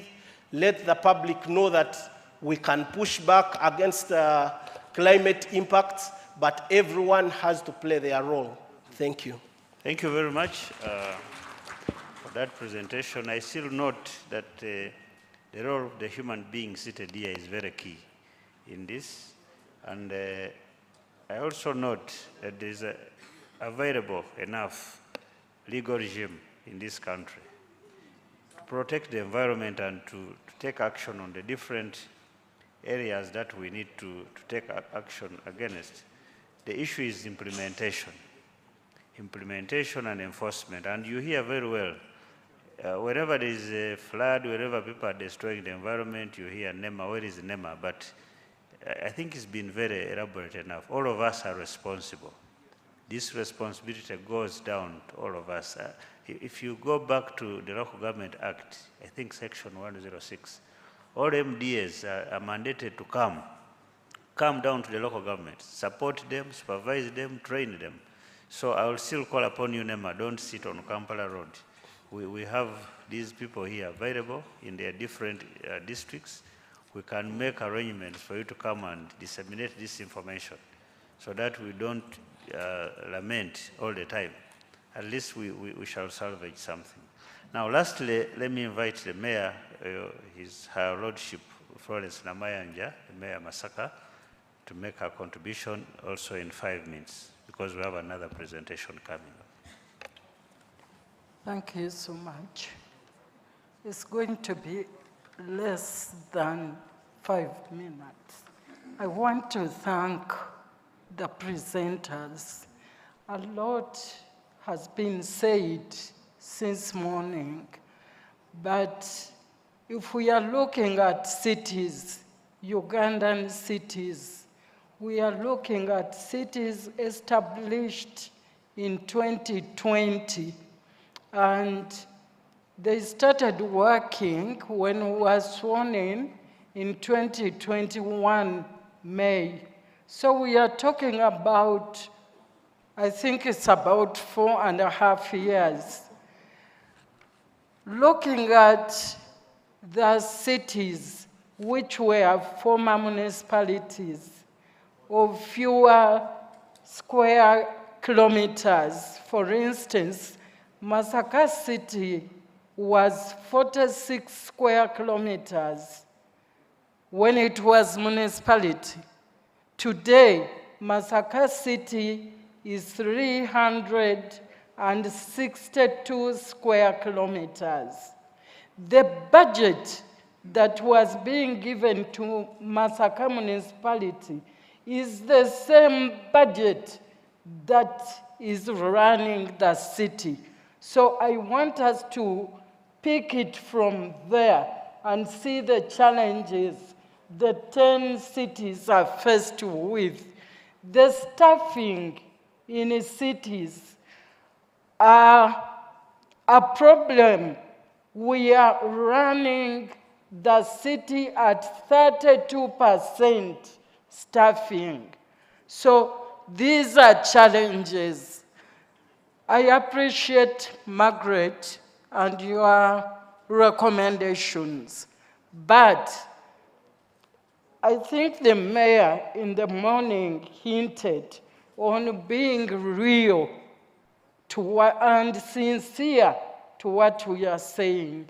If we want to support cities to address all these concerns, the issue of facilitating cities should be taken seriously, not a matter of coming here, speaking a lot of English, and going back. Let us face the reality.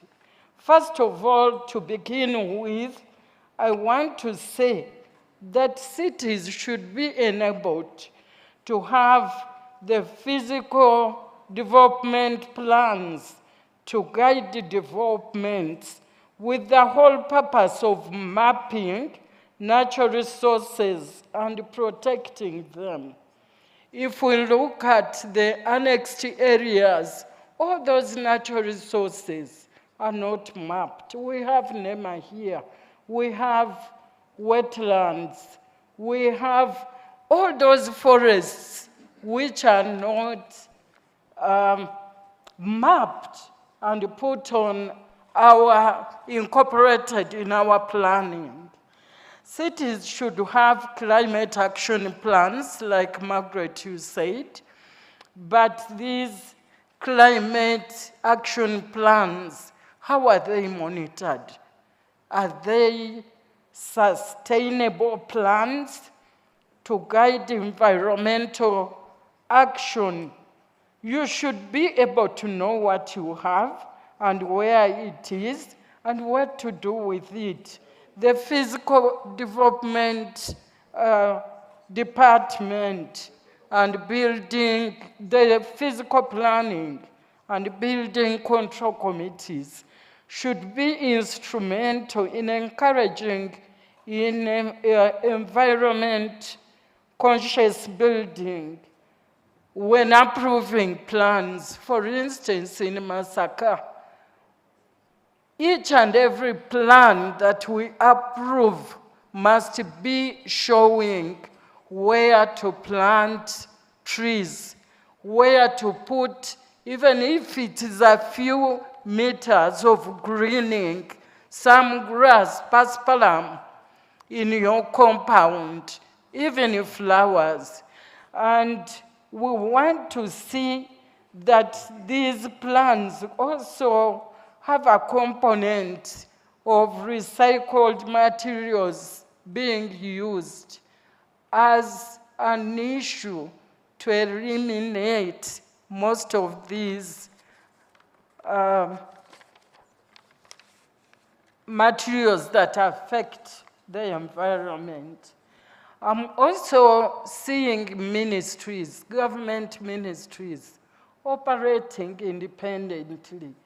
The Ministry of Lands not working with the Ministry of Works and Transport, because in constructing roads, would be seeing that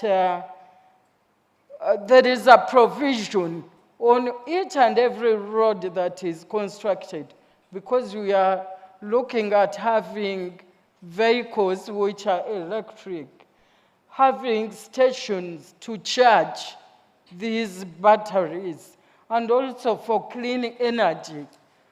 We shouldn't be using charcoal and firewood in the city.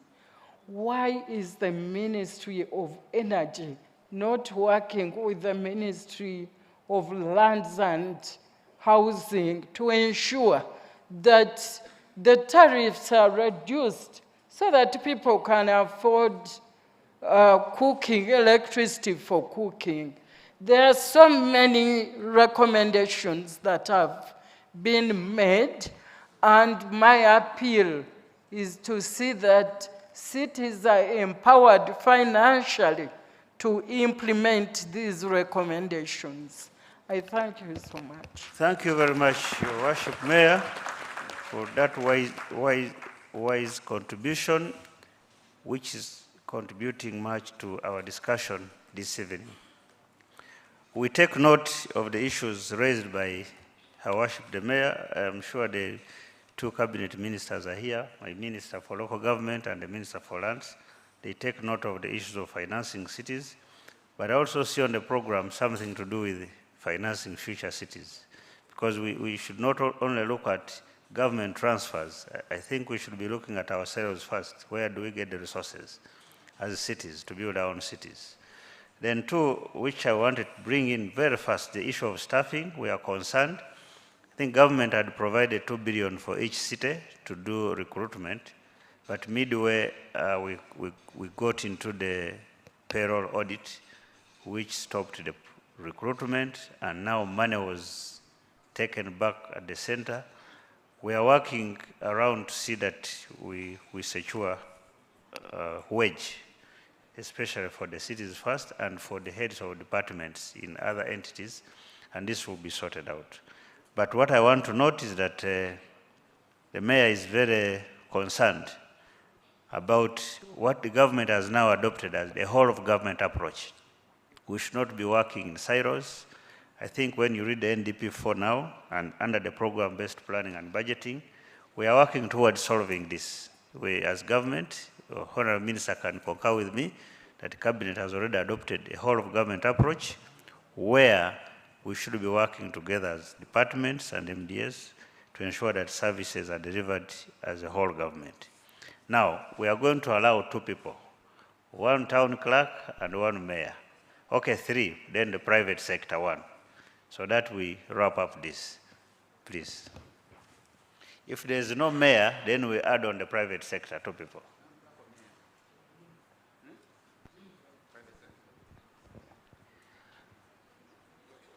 Thank you very much, Chair and honorable members. I appreciate the discussion as being presented by the panelists, and I have issues of concern. I would particularly want to raise to the Commissioner water, addressing issues of climate action planning in urban areas.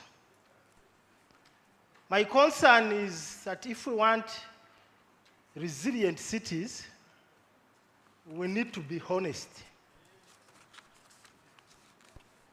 In Uganda, we normally attribute Doctor, please go straight to the urban to disasters the issue.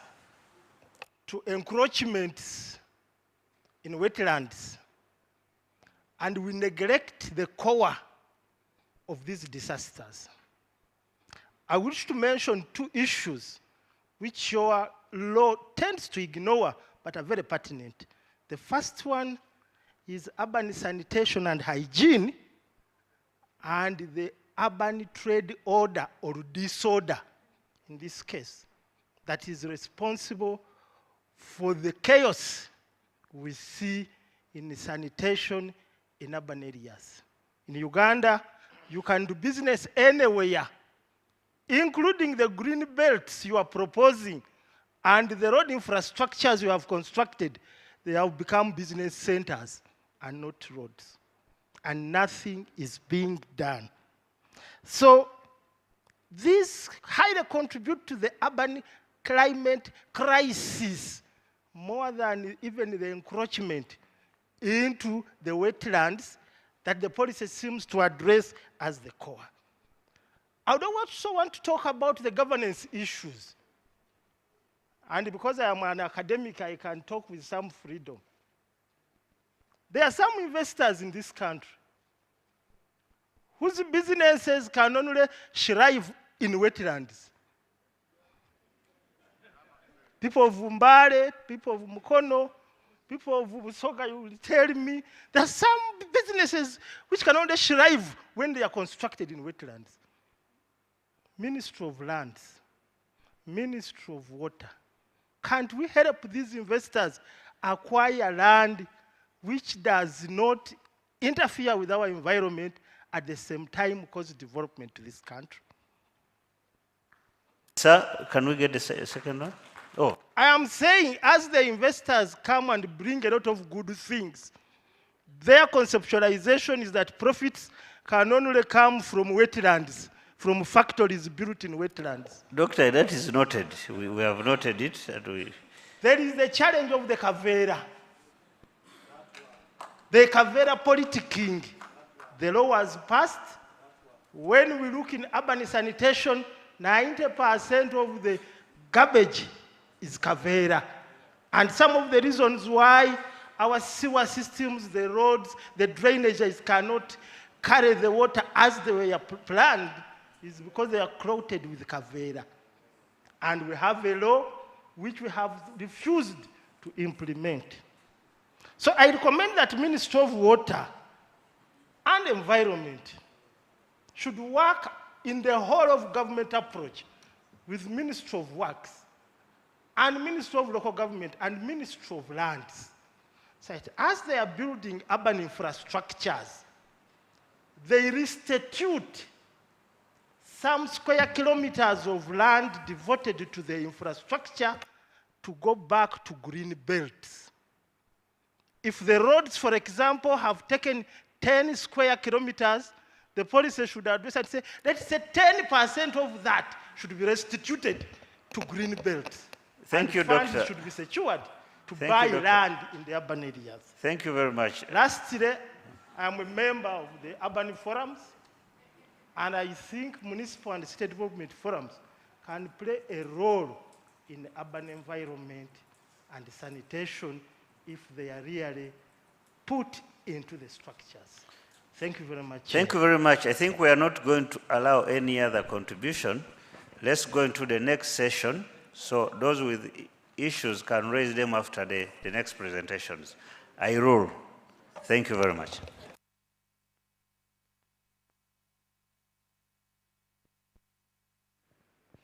Thank you, Mr. Chairman,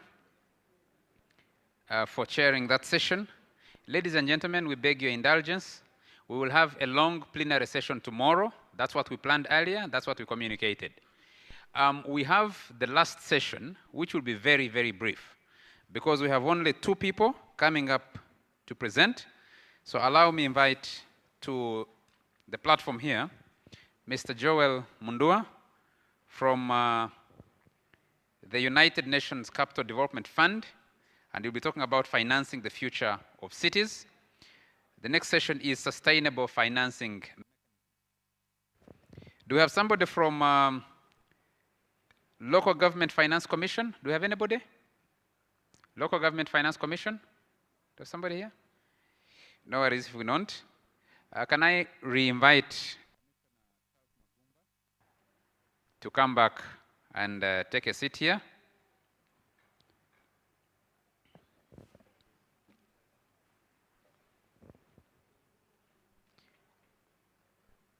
We will give this strictly 20 minutes or less, and I will chair the session, and I'll chair it from here so that I can retain some control. Mr. Joel Mundua, please take it up, pick it up quickly, and we'll run this. We'll give you 7 minutes to make your presentation. I'll warn you at 5, and then we'll give Commissioner Magumba about 5 minutes. So total about 12.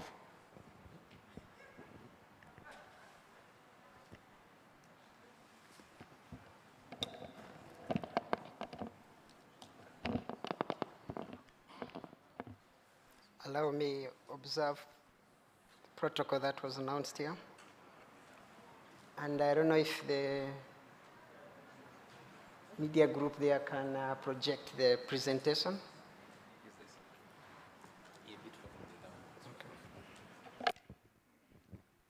I don't know if they're able to project the presentation.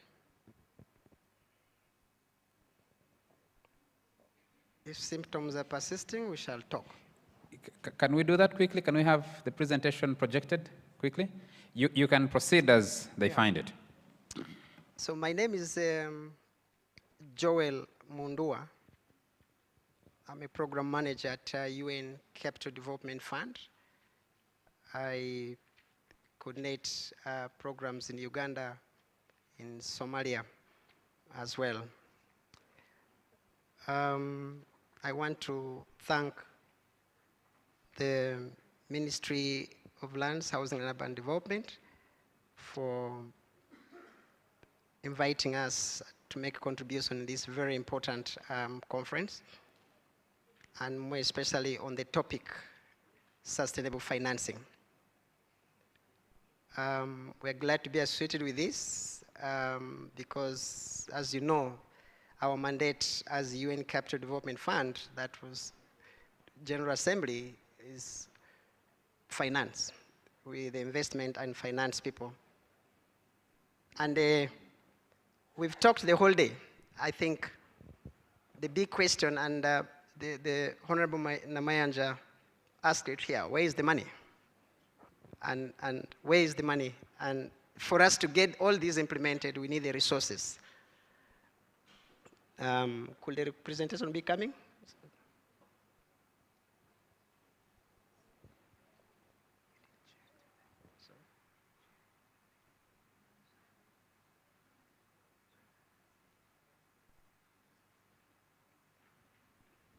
Yeah, so symptoms seems persisting, let's talk. Allow me do a bit of a backdrop, just a brief backdrop in a minute. And just to remind us that the cities we're talking about are local governments. So I'm going to be using the word local governments a lot. And so the legal framework for fiscal decentralization, as I borrowed these words from Charles here, as was formulated in the 90s, envisaged a highly discretional system of financing for local governments. A highly discretional. That's why the Lord Mayors and the Honorable Mayors are saying, where is the money for us to fulfill our mandate? Given us the mandate, where are the resources? And it was said here that citizens have very high expectations. And when the 10 cities were created, trust me, the expectations have skyrocketed, right? They're expecting a lot from the cities. They're expecting a lot from government. They're expecting a lot from the mayors. And I think they're right, because in the expectation, I think by design, that these cities and the local governments are the best positioned to deliver services. They are the best positioned to address their issues, their challenges. Why? They are very close to them.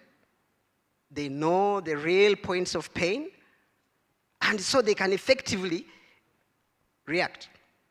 They even have representation at that level. So they effectively can reach out, they effectively can talk to somebody. So they are right to demand, they are right to expect all this.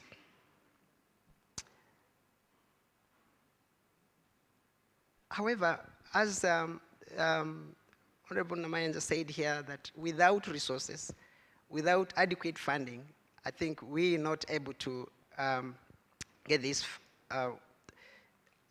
expectations fulfilled. Now, local governments in Uganda, majorly, are being financed through, globally, about 4 to 5 ways. And in Uganda, we've majorly focused on 2. The transfers, which are our major, central government transfers, our major, tax and non-tax revenues, which in the morning you saw from the presentation from coordinator, USMID, is at about 11% contribution, 11.8%. central government transfers, that means is close to 90 plus. The development assistance from partners, like World Bank, is another way. But you see, ODA is now dwindling. It's going down, and we all know, and it's going to continue to go down. And when it goes down, and these central government transfers will also go down because the center is also having challenges. That means we need to think outside the box.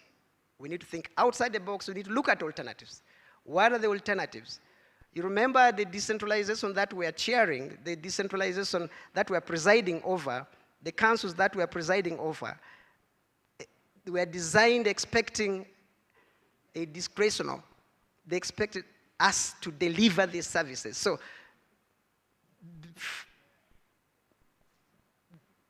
before waiting for solutions from out, I think we need to innovate as cities.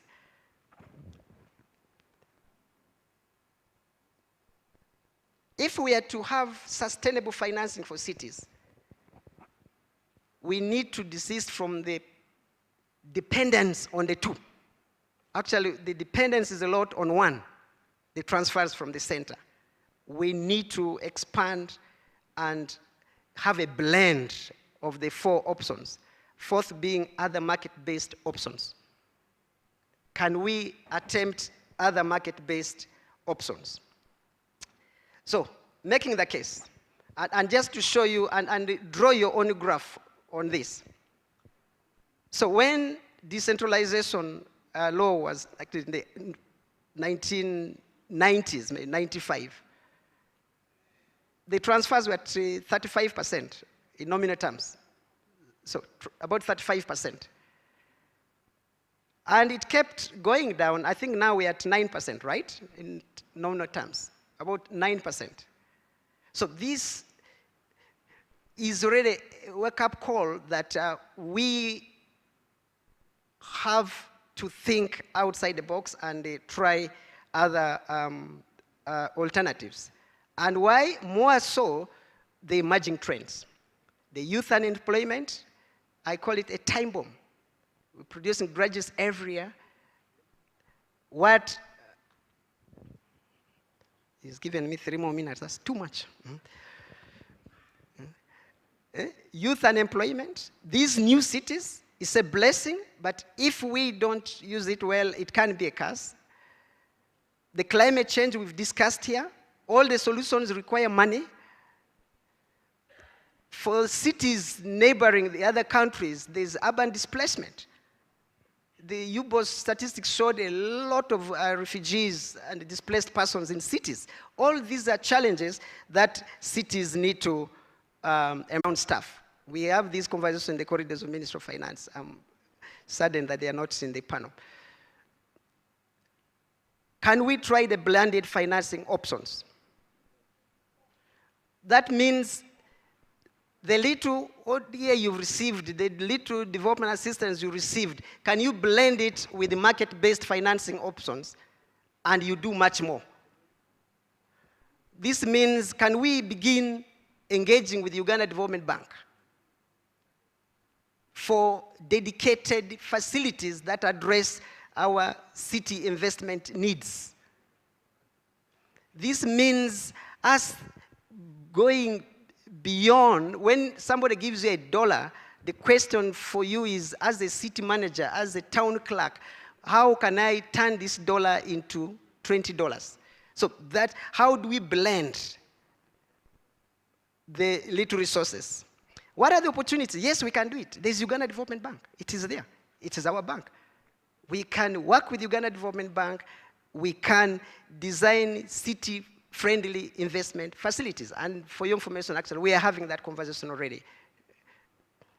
2, of course, existence of partners. The Urban Development Partners Group, the Local Government Development Partners Group, we are there. UNCDF is a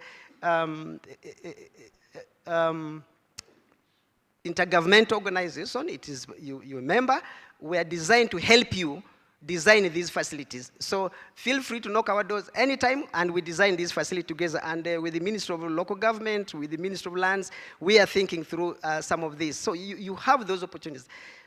We have a course in Makerere that we designed. I'm happy there are professors in the room to train us on some of these things. So there's opportunity to study and improve our capacity. Now, feasibility study on alternative financing was done. Actually, now you can read and see what are the feasible options.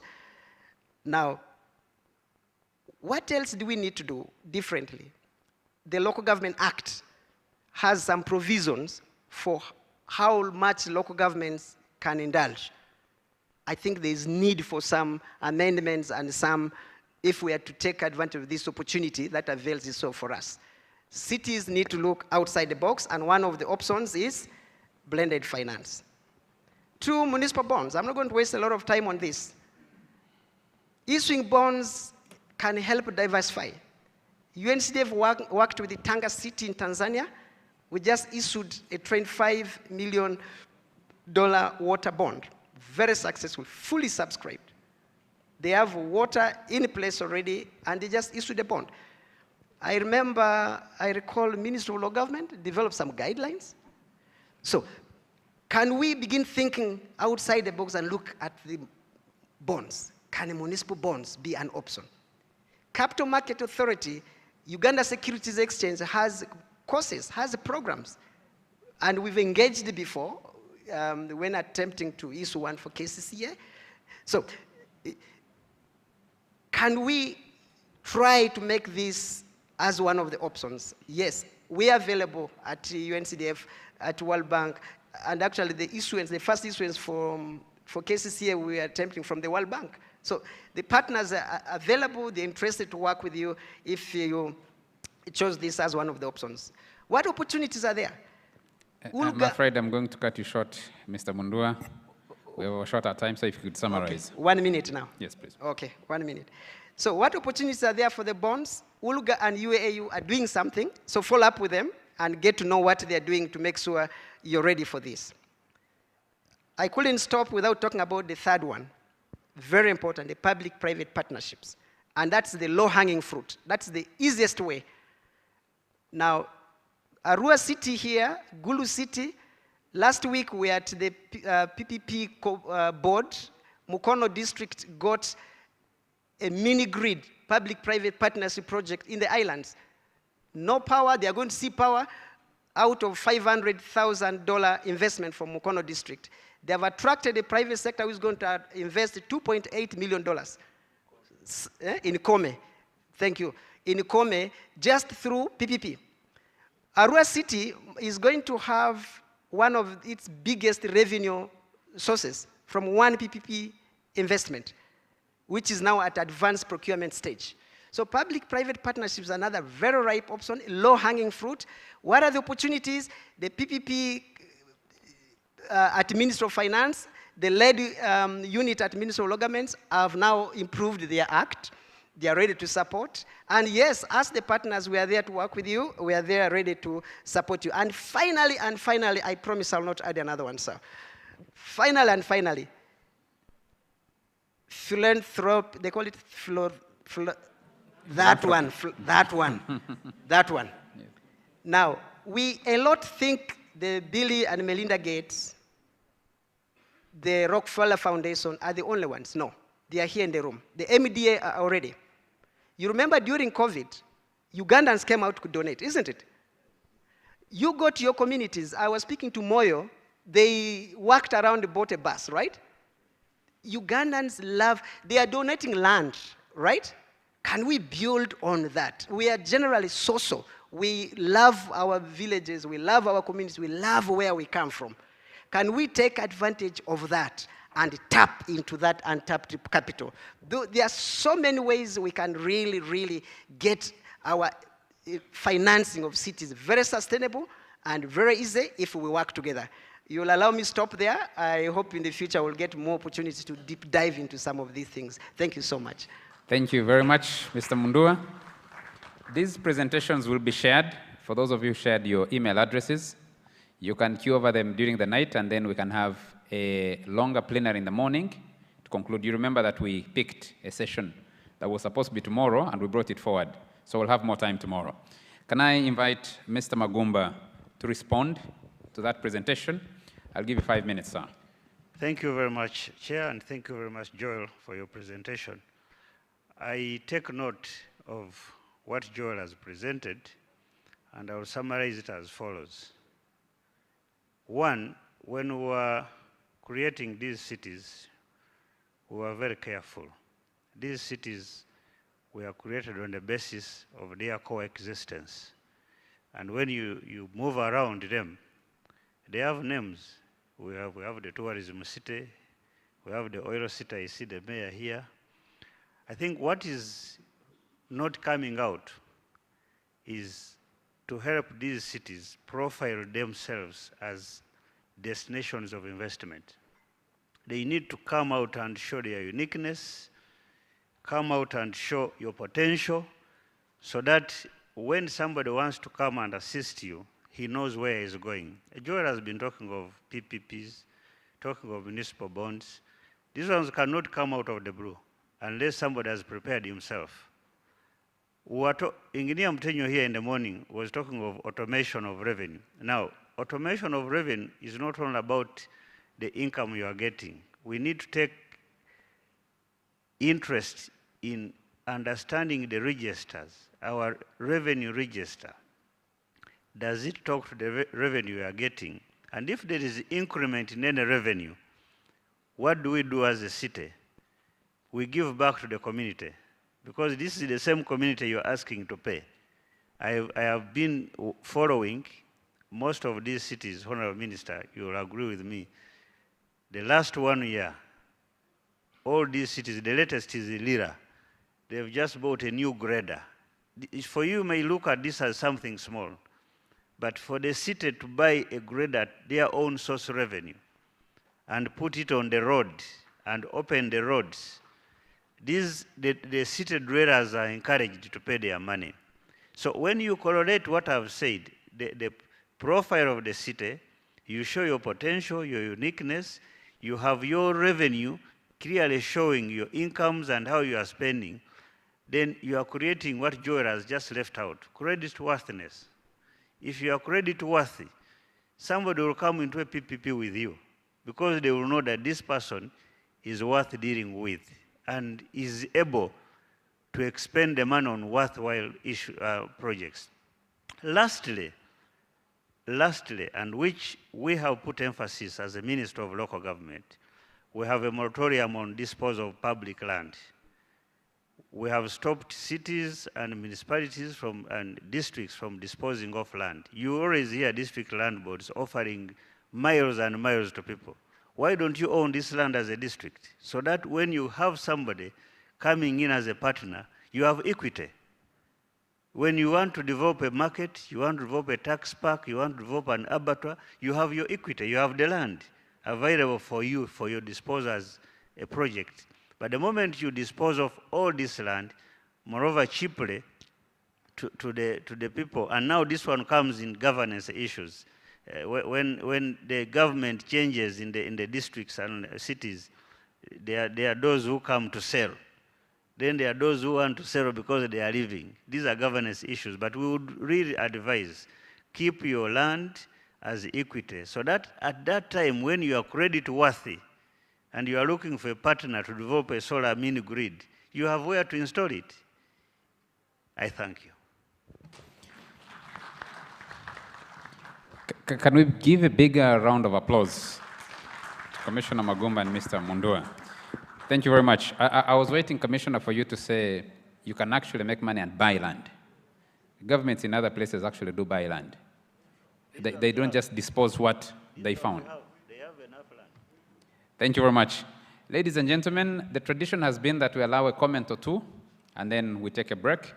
So I have, yes, Mayor, the Mayor there. Can someone help me with the microphone? Microphone.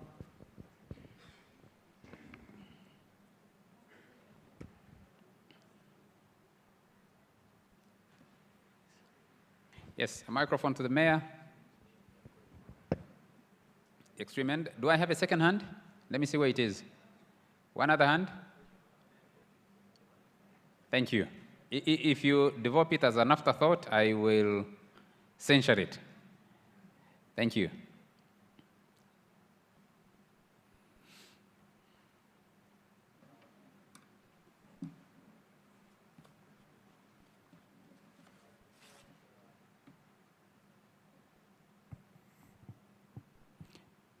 Press it at the back, yes. When it turns green, you're good to go. Yep. Is it on? Yes.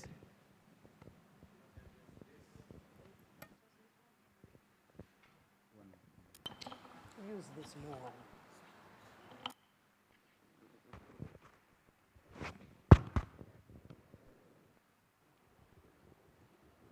I think that one had its own problem. Just a quick one. Commissioner, I think on behalf of local governments, this is our special request. I want to repeat it here. We still appreciate the task that as local governments we have to engage in, and some of us are really committed to it. But there are historical decisions that were taken before we came in, and I realized that these decisions cannot be undone by some of your officers and your offices. So we request that you give us a chance, especially as municipal and city mayors, to engage with His Excellency the President. For example, there are revenue sources that were shut down by the decision of the President. And one of the key ones is the revenue that these local governments were getting from the bus parks. We've been rotating about this story all this time. The money, they say we shall get it through Uganda Revenue Authority, but we're not getting there.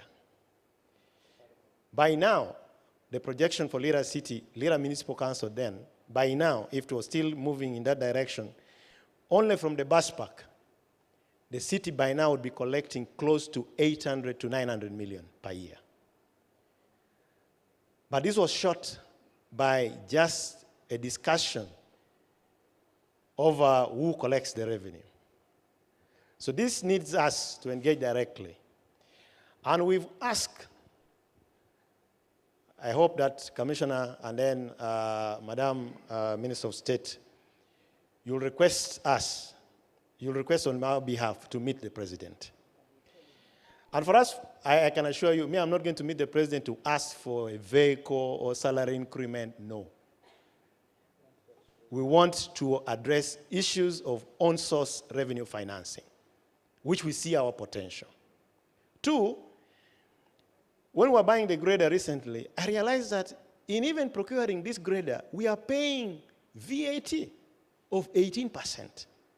Local government, government to government, can't just waivers be given on road equipment.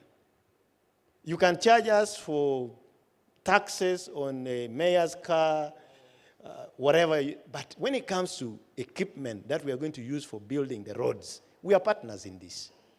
Why can this waiver be done for us? I think for me, in this platform, these are the two issues that I think I should raise to defend those on-source revenues. Otherwise, I even don't see why we would be begging government for money. We have areas that we are being blocked from touching.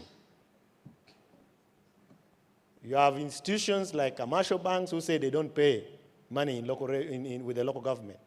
But they're using our roads. They want lights. They want us to manage the environment for them. And they're seated there, untouched. Petrol stations, untouched. And these other colleagues of ours have also come in, those ones who call themselves professionals in health. Their clinics, we don't touch them. But they are within our local governments. So some of these injustices, it's time for us to address them. Everybody in this country should pay their fair share of taxes. If you want all of us to pay, yes. Like the famous saying, what is good for the female geese is good also for, okay, what is good for the geese is good for the gander. So that at that rate for me, we're good to go. Thank you. Thank you very much. Thank you, Mr. Mayor. Once again, thank you very much, Mr. Mundua. Yes, Commissioner? Yes. Yeah, thank you, Your Worship Mayor. we take note of that, but I want to just give one clarification. We came up with the park user fees regulations, and these regulations are in force. We are going to issue them out. The only challenge which we are facing now is working with Ministry of Works so that they issue the route charts. Then you register the taxis operating on the different roads. As we speak now, we have 9 billion shillings, I think. Mr. Kasule will help me confirm this, 9.7 billion. This money is with the accountant general, but we have failed to distribute it to the different local governments because we don't know who owns what. We don't know which taxi originated from where and to Kampala. So they share with Kampala and then the rest. Because, you listen, it is this suddenly when you look at that schedule, they show Mbarara City collected only 300,000 shillings in a year, which is impossible. So the money is there. We are trying to come up with a clear schedule. Now, the issue of licenses for banks, telephone companies, with all due respect, we don't have the mandate to license these banks. You are not Bank of Uganda, you are not UCC. But take note of this.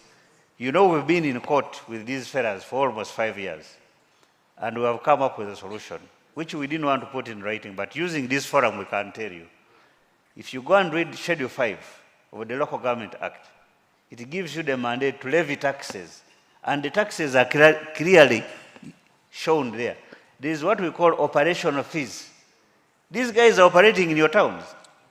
You enter Mbarara, it has 7 banks. You can't tell me, Honorable Minister, that these banks should not contribute anything towards Mbarara City Council, or Mbale, or Lira. So let's go back to the Schedule 5.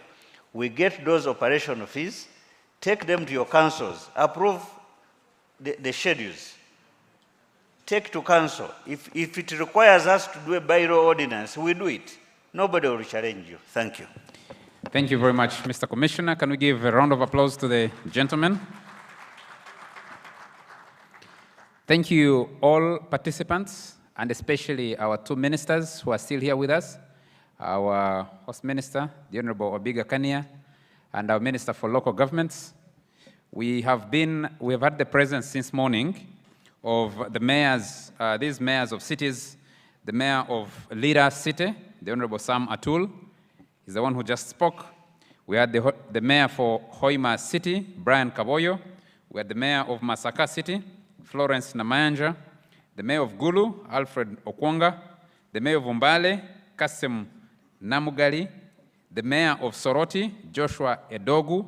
We also had the mayor of Mbarara City, His Worship Kachebezi Robert. We had the mayor of Fort Portal City, Asaba Ruyonga Edson. And we had quite a number of mayors from the municipalities. Chaze Yassin, City Alos, mayor of Unjero Municipality. We had the mayor of, Ongom Patrick Ewul, mayor of Apache Municipality. Drabe Ismail, chairman Madi Okolo. We had Ngirker Geoffrey, mayor of Nebi Municipality. We had Asea JB Ozuma from Nebi.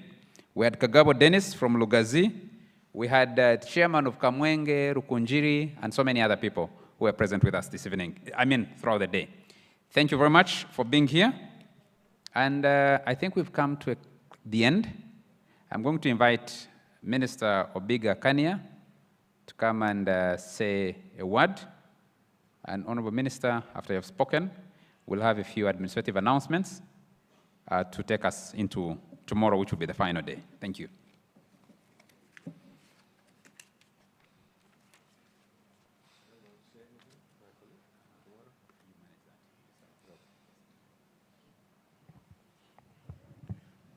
Honorable Minister, before I say this, would you like to say something? You have been sitting here the whole day. I think they would want to hear your voice. Okay, may I request I say it from here? No, you stretch your legs so that they can see you. Yes. Thank you.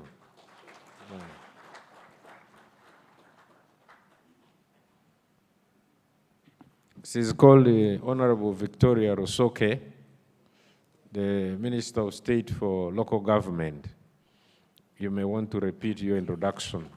Thank you. Thank you very much, my brother. I have only 2 issues. They are very simple. From what we have discussed, the problem is bigger than a few ministries of local government and lands. There are so many issues that need an interministerial touch in the way we plan them and in the way we implement them. We are talking of taxes, and Minister of Finance is nowhere to be seen to hear this. So I wish in future we get the ministries that have a touch in the problems of urban running. We sit together and we hear for ourselves from the mayors, from the town clerks, and we apportion. Instead of Minister of Land saying, I'm in charge of urban, I'm in charge of local government, I'm in charge of this, there are things that go beyond the ministries we are talking about here. Secondly, political interference in the running of lower local governments. We really need to be sincere to ourselves. I'm happy about the person who is wishing for the meeting of urban leaders with the president. I think we can take it up as your ministers. So some of these things needs his ear. I also get hurt when some people get tax waivers, others don't, other businesses are being closed.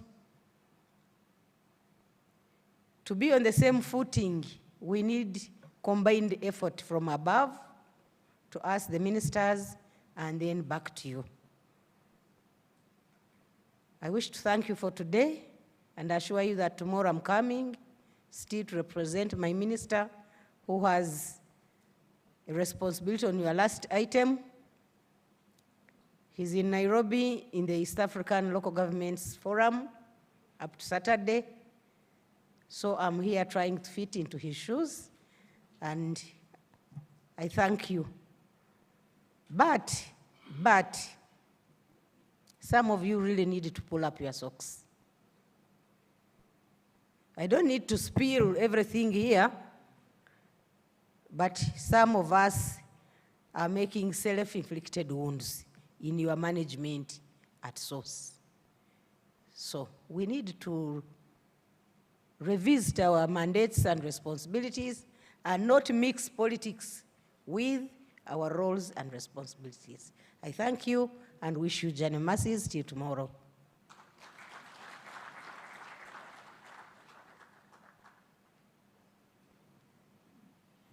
Thank you, Minister. You're not trying to fit in the shoes, but you have actually fitted in the suit very well. Two small comments. The first one was prompted by the revelation it reminded me about this sale of land in the cities by districts. We will collaborate with the Ministry of Local Government and make sure that you don't have that power to sell it. At least we in lands were the ones who give titles, but if you sell them, we shall not give the titles. So you'll be selling air. Because I don't see how you can sell the property which you have acquired.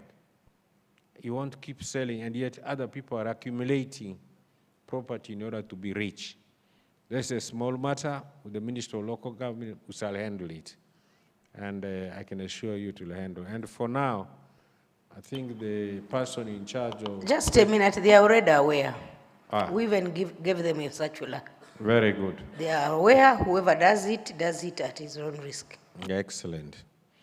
Now, the last one is to thank you for today, but most importantly, we have some important announcements to make tomorrow, at the end of tomorrow's session, but please make sure you turn up early and in all your numbers so that we can move on and finish early.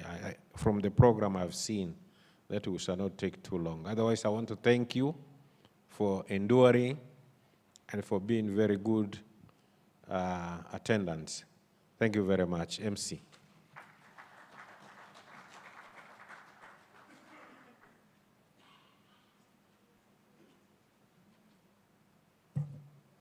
Thank you, Honorable Minister. Thank you, everyone. A round of applause to all of us once again. A bigger one, at least a bigger one. Okay, so the day has been quite long, but interesting, educative, and a bit of entertaining. Tomorrow, oh, not before tomorrow, tonight, we're still around together, and I would like to announce that there is going to be another session outside of this room, at the poolside. Now, when you get to the ground where you are welcomed by the beautiful dancers, to your, I don't know, right, left, to your left. To your left, there is a pool side. So that's where we're going to meet from now up to, maybe we give ourselves around midnight. Democracy, majority feel midnight. Okay, we are going to be there for some bit of entertainment. We eat, we drink, we widen and deepen our relationships. We get more contacts, we get to know each other further, and then we shall meet again tomorrow morning. Now, tomorrow, we're going to be here for very few hours, like the Honorable Minister says. It could be about 3-4 hours, from 9 to noon. Now, between 9 and noon, we're going to recap. Then we shall have our Commissioner Urban Development take us through the new program, USMID. USMID. Okay, the acronym is according to the school you went to, but I like calling it USMID, where all of us are going to participate going forward. He's going to tell us when it is starting. I'm sure all of us are expectant. And he's going to tell us what we need to qualify to be part of it, because all of us may not qualify. You can come to Kampala and go empty-handed.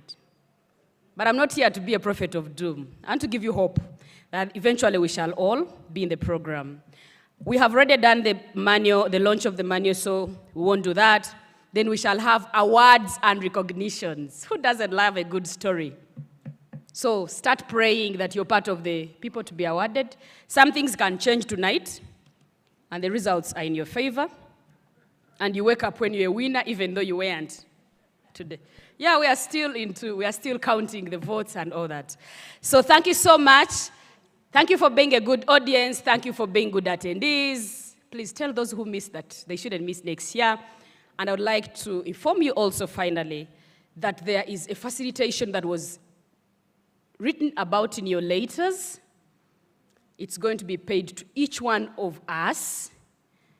But I'll ask that we go for the cocktail, and then teams will be coming to call you in categories to be paid so that we do not line up and have a lot of time there.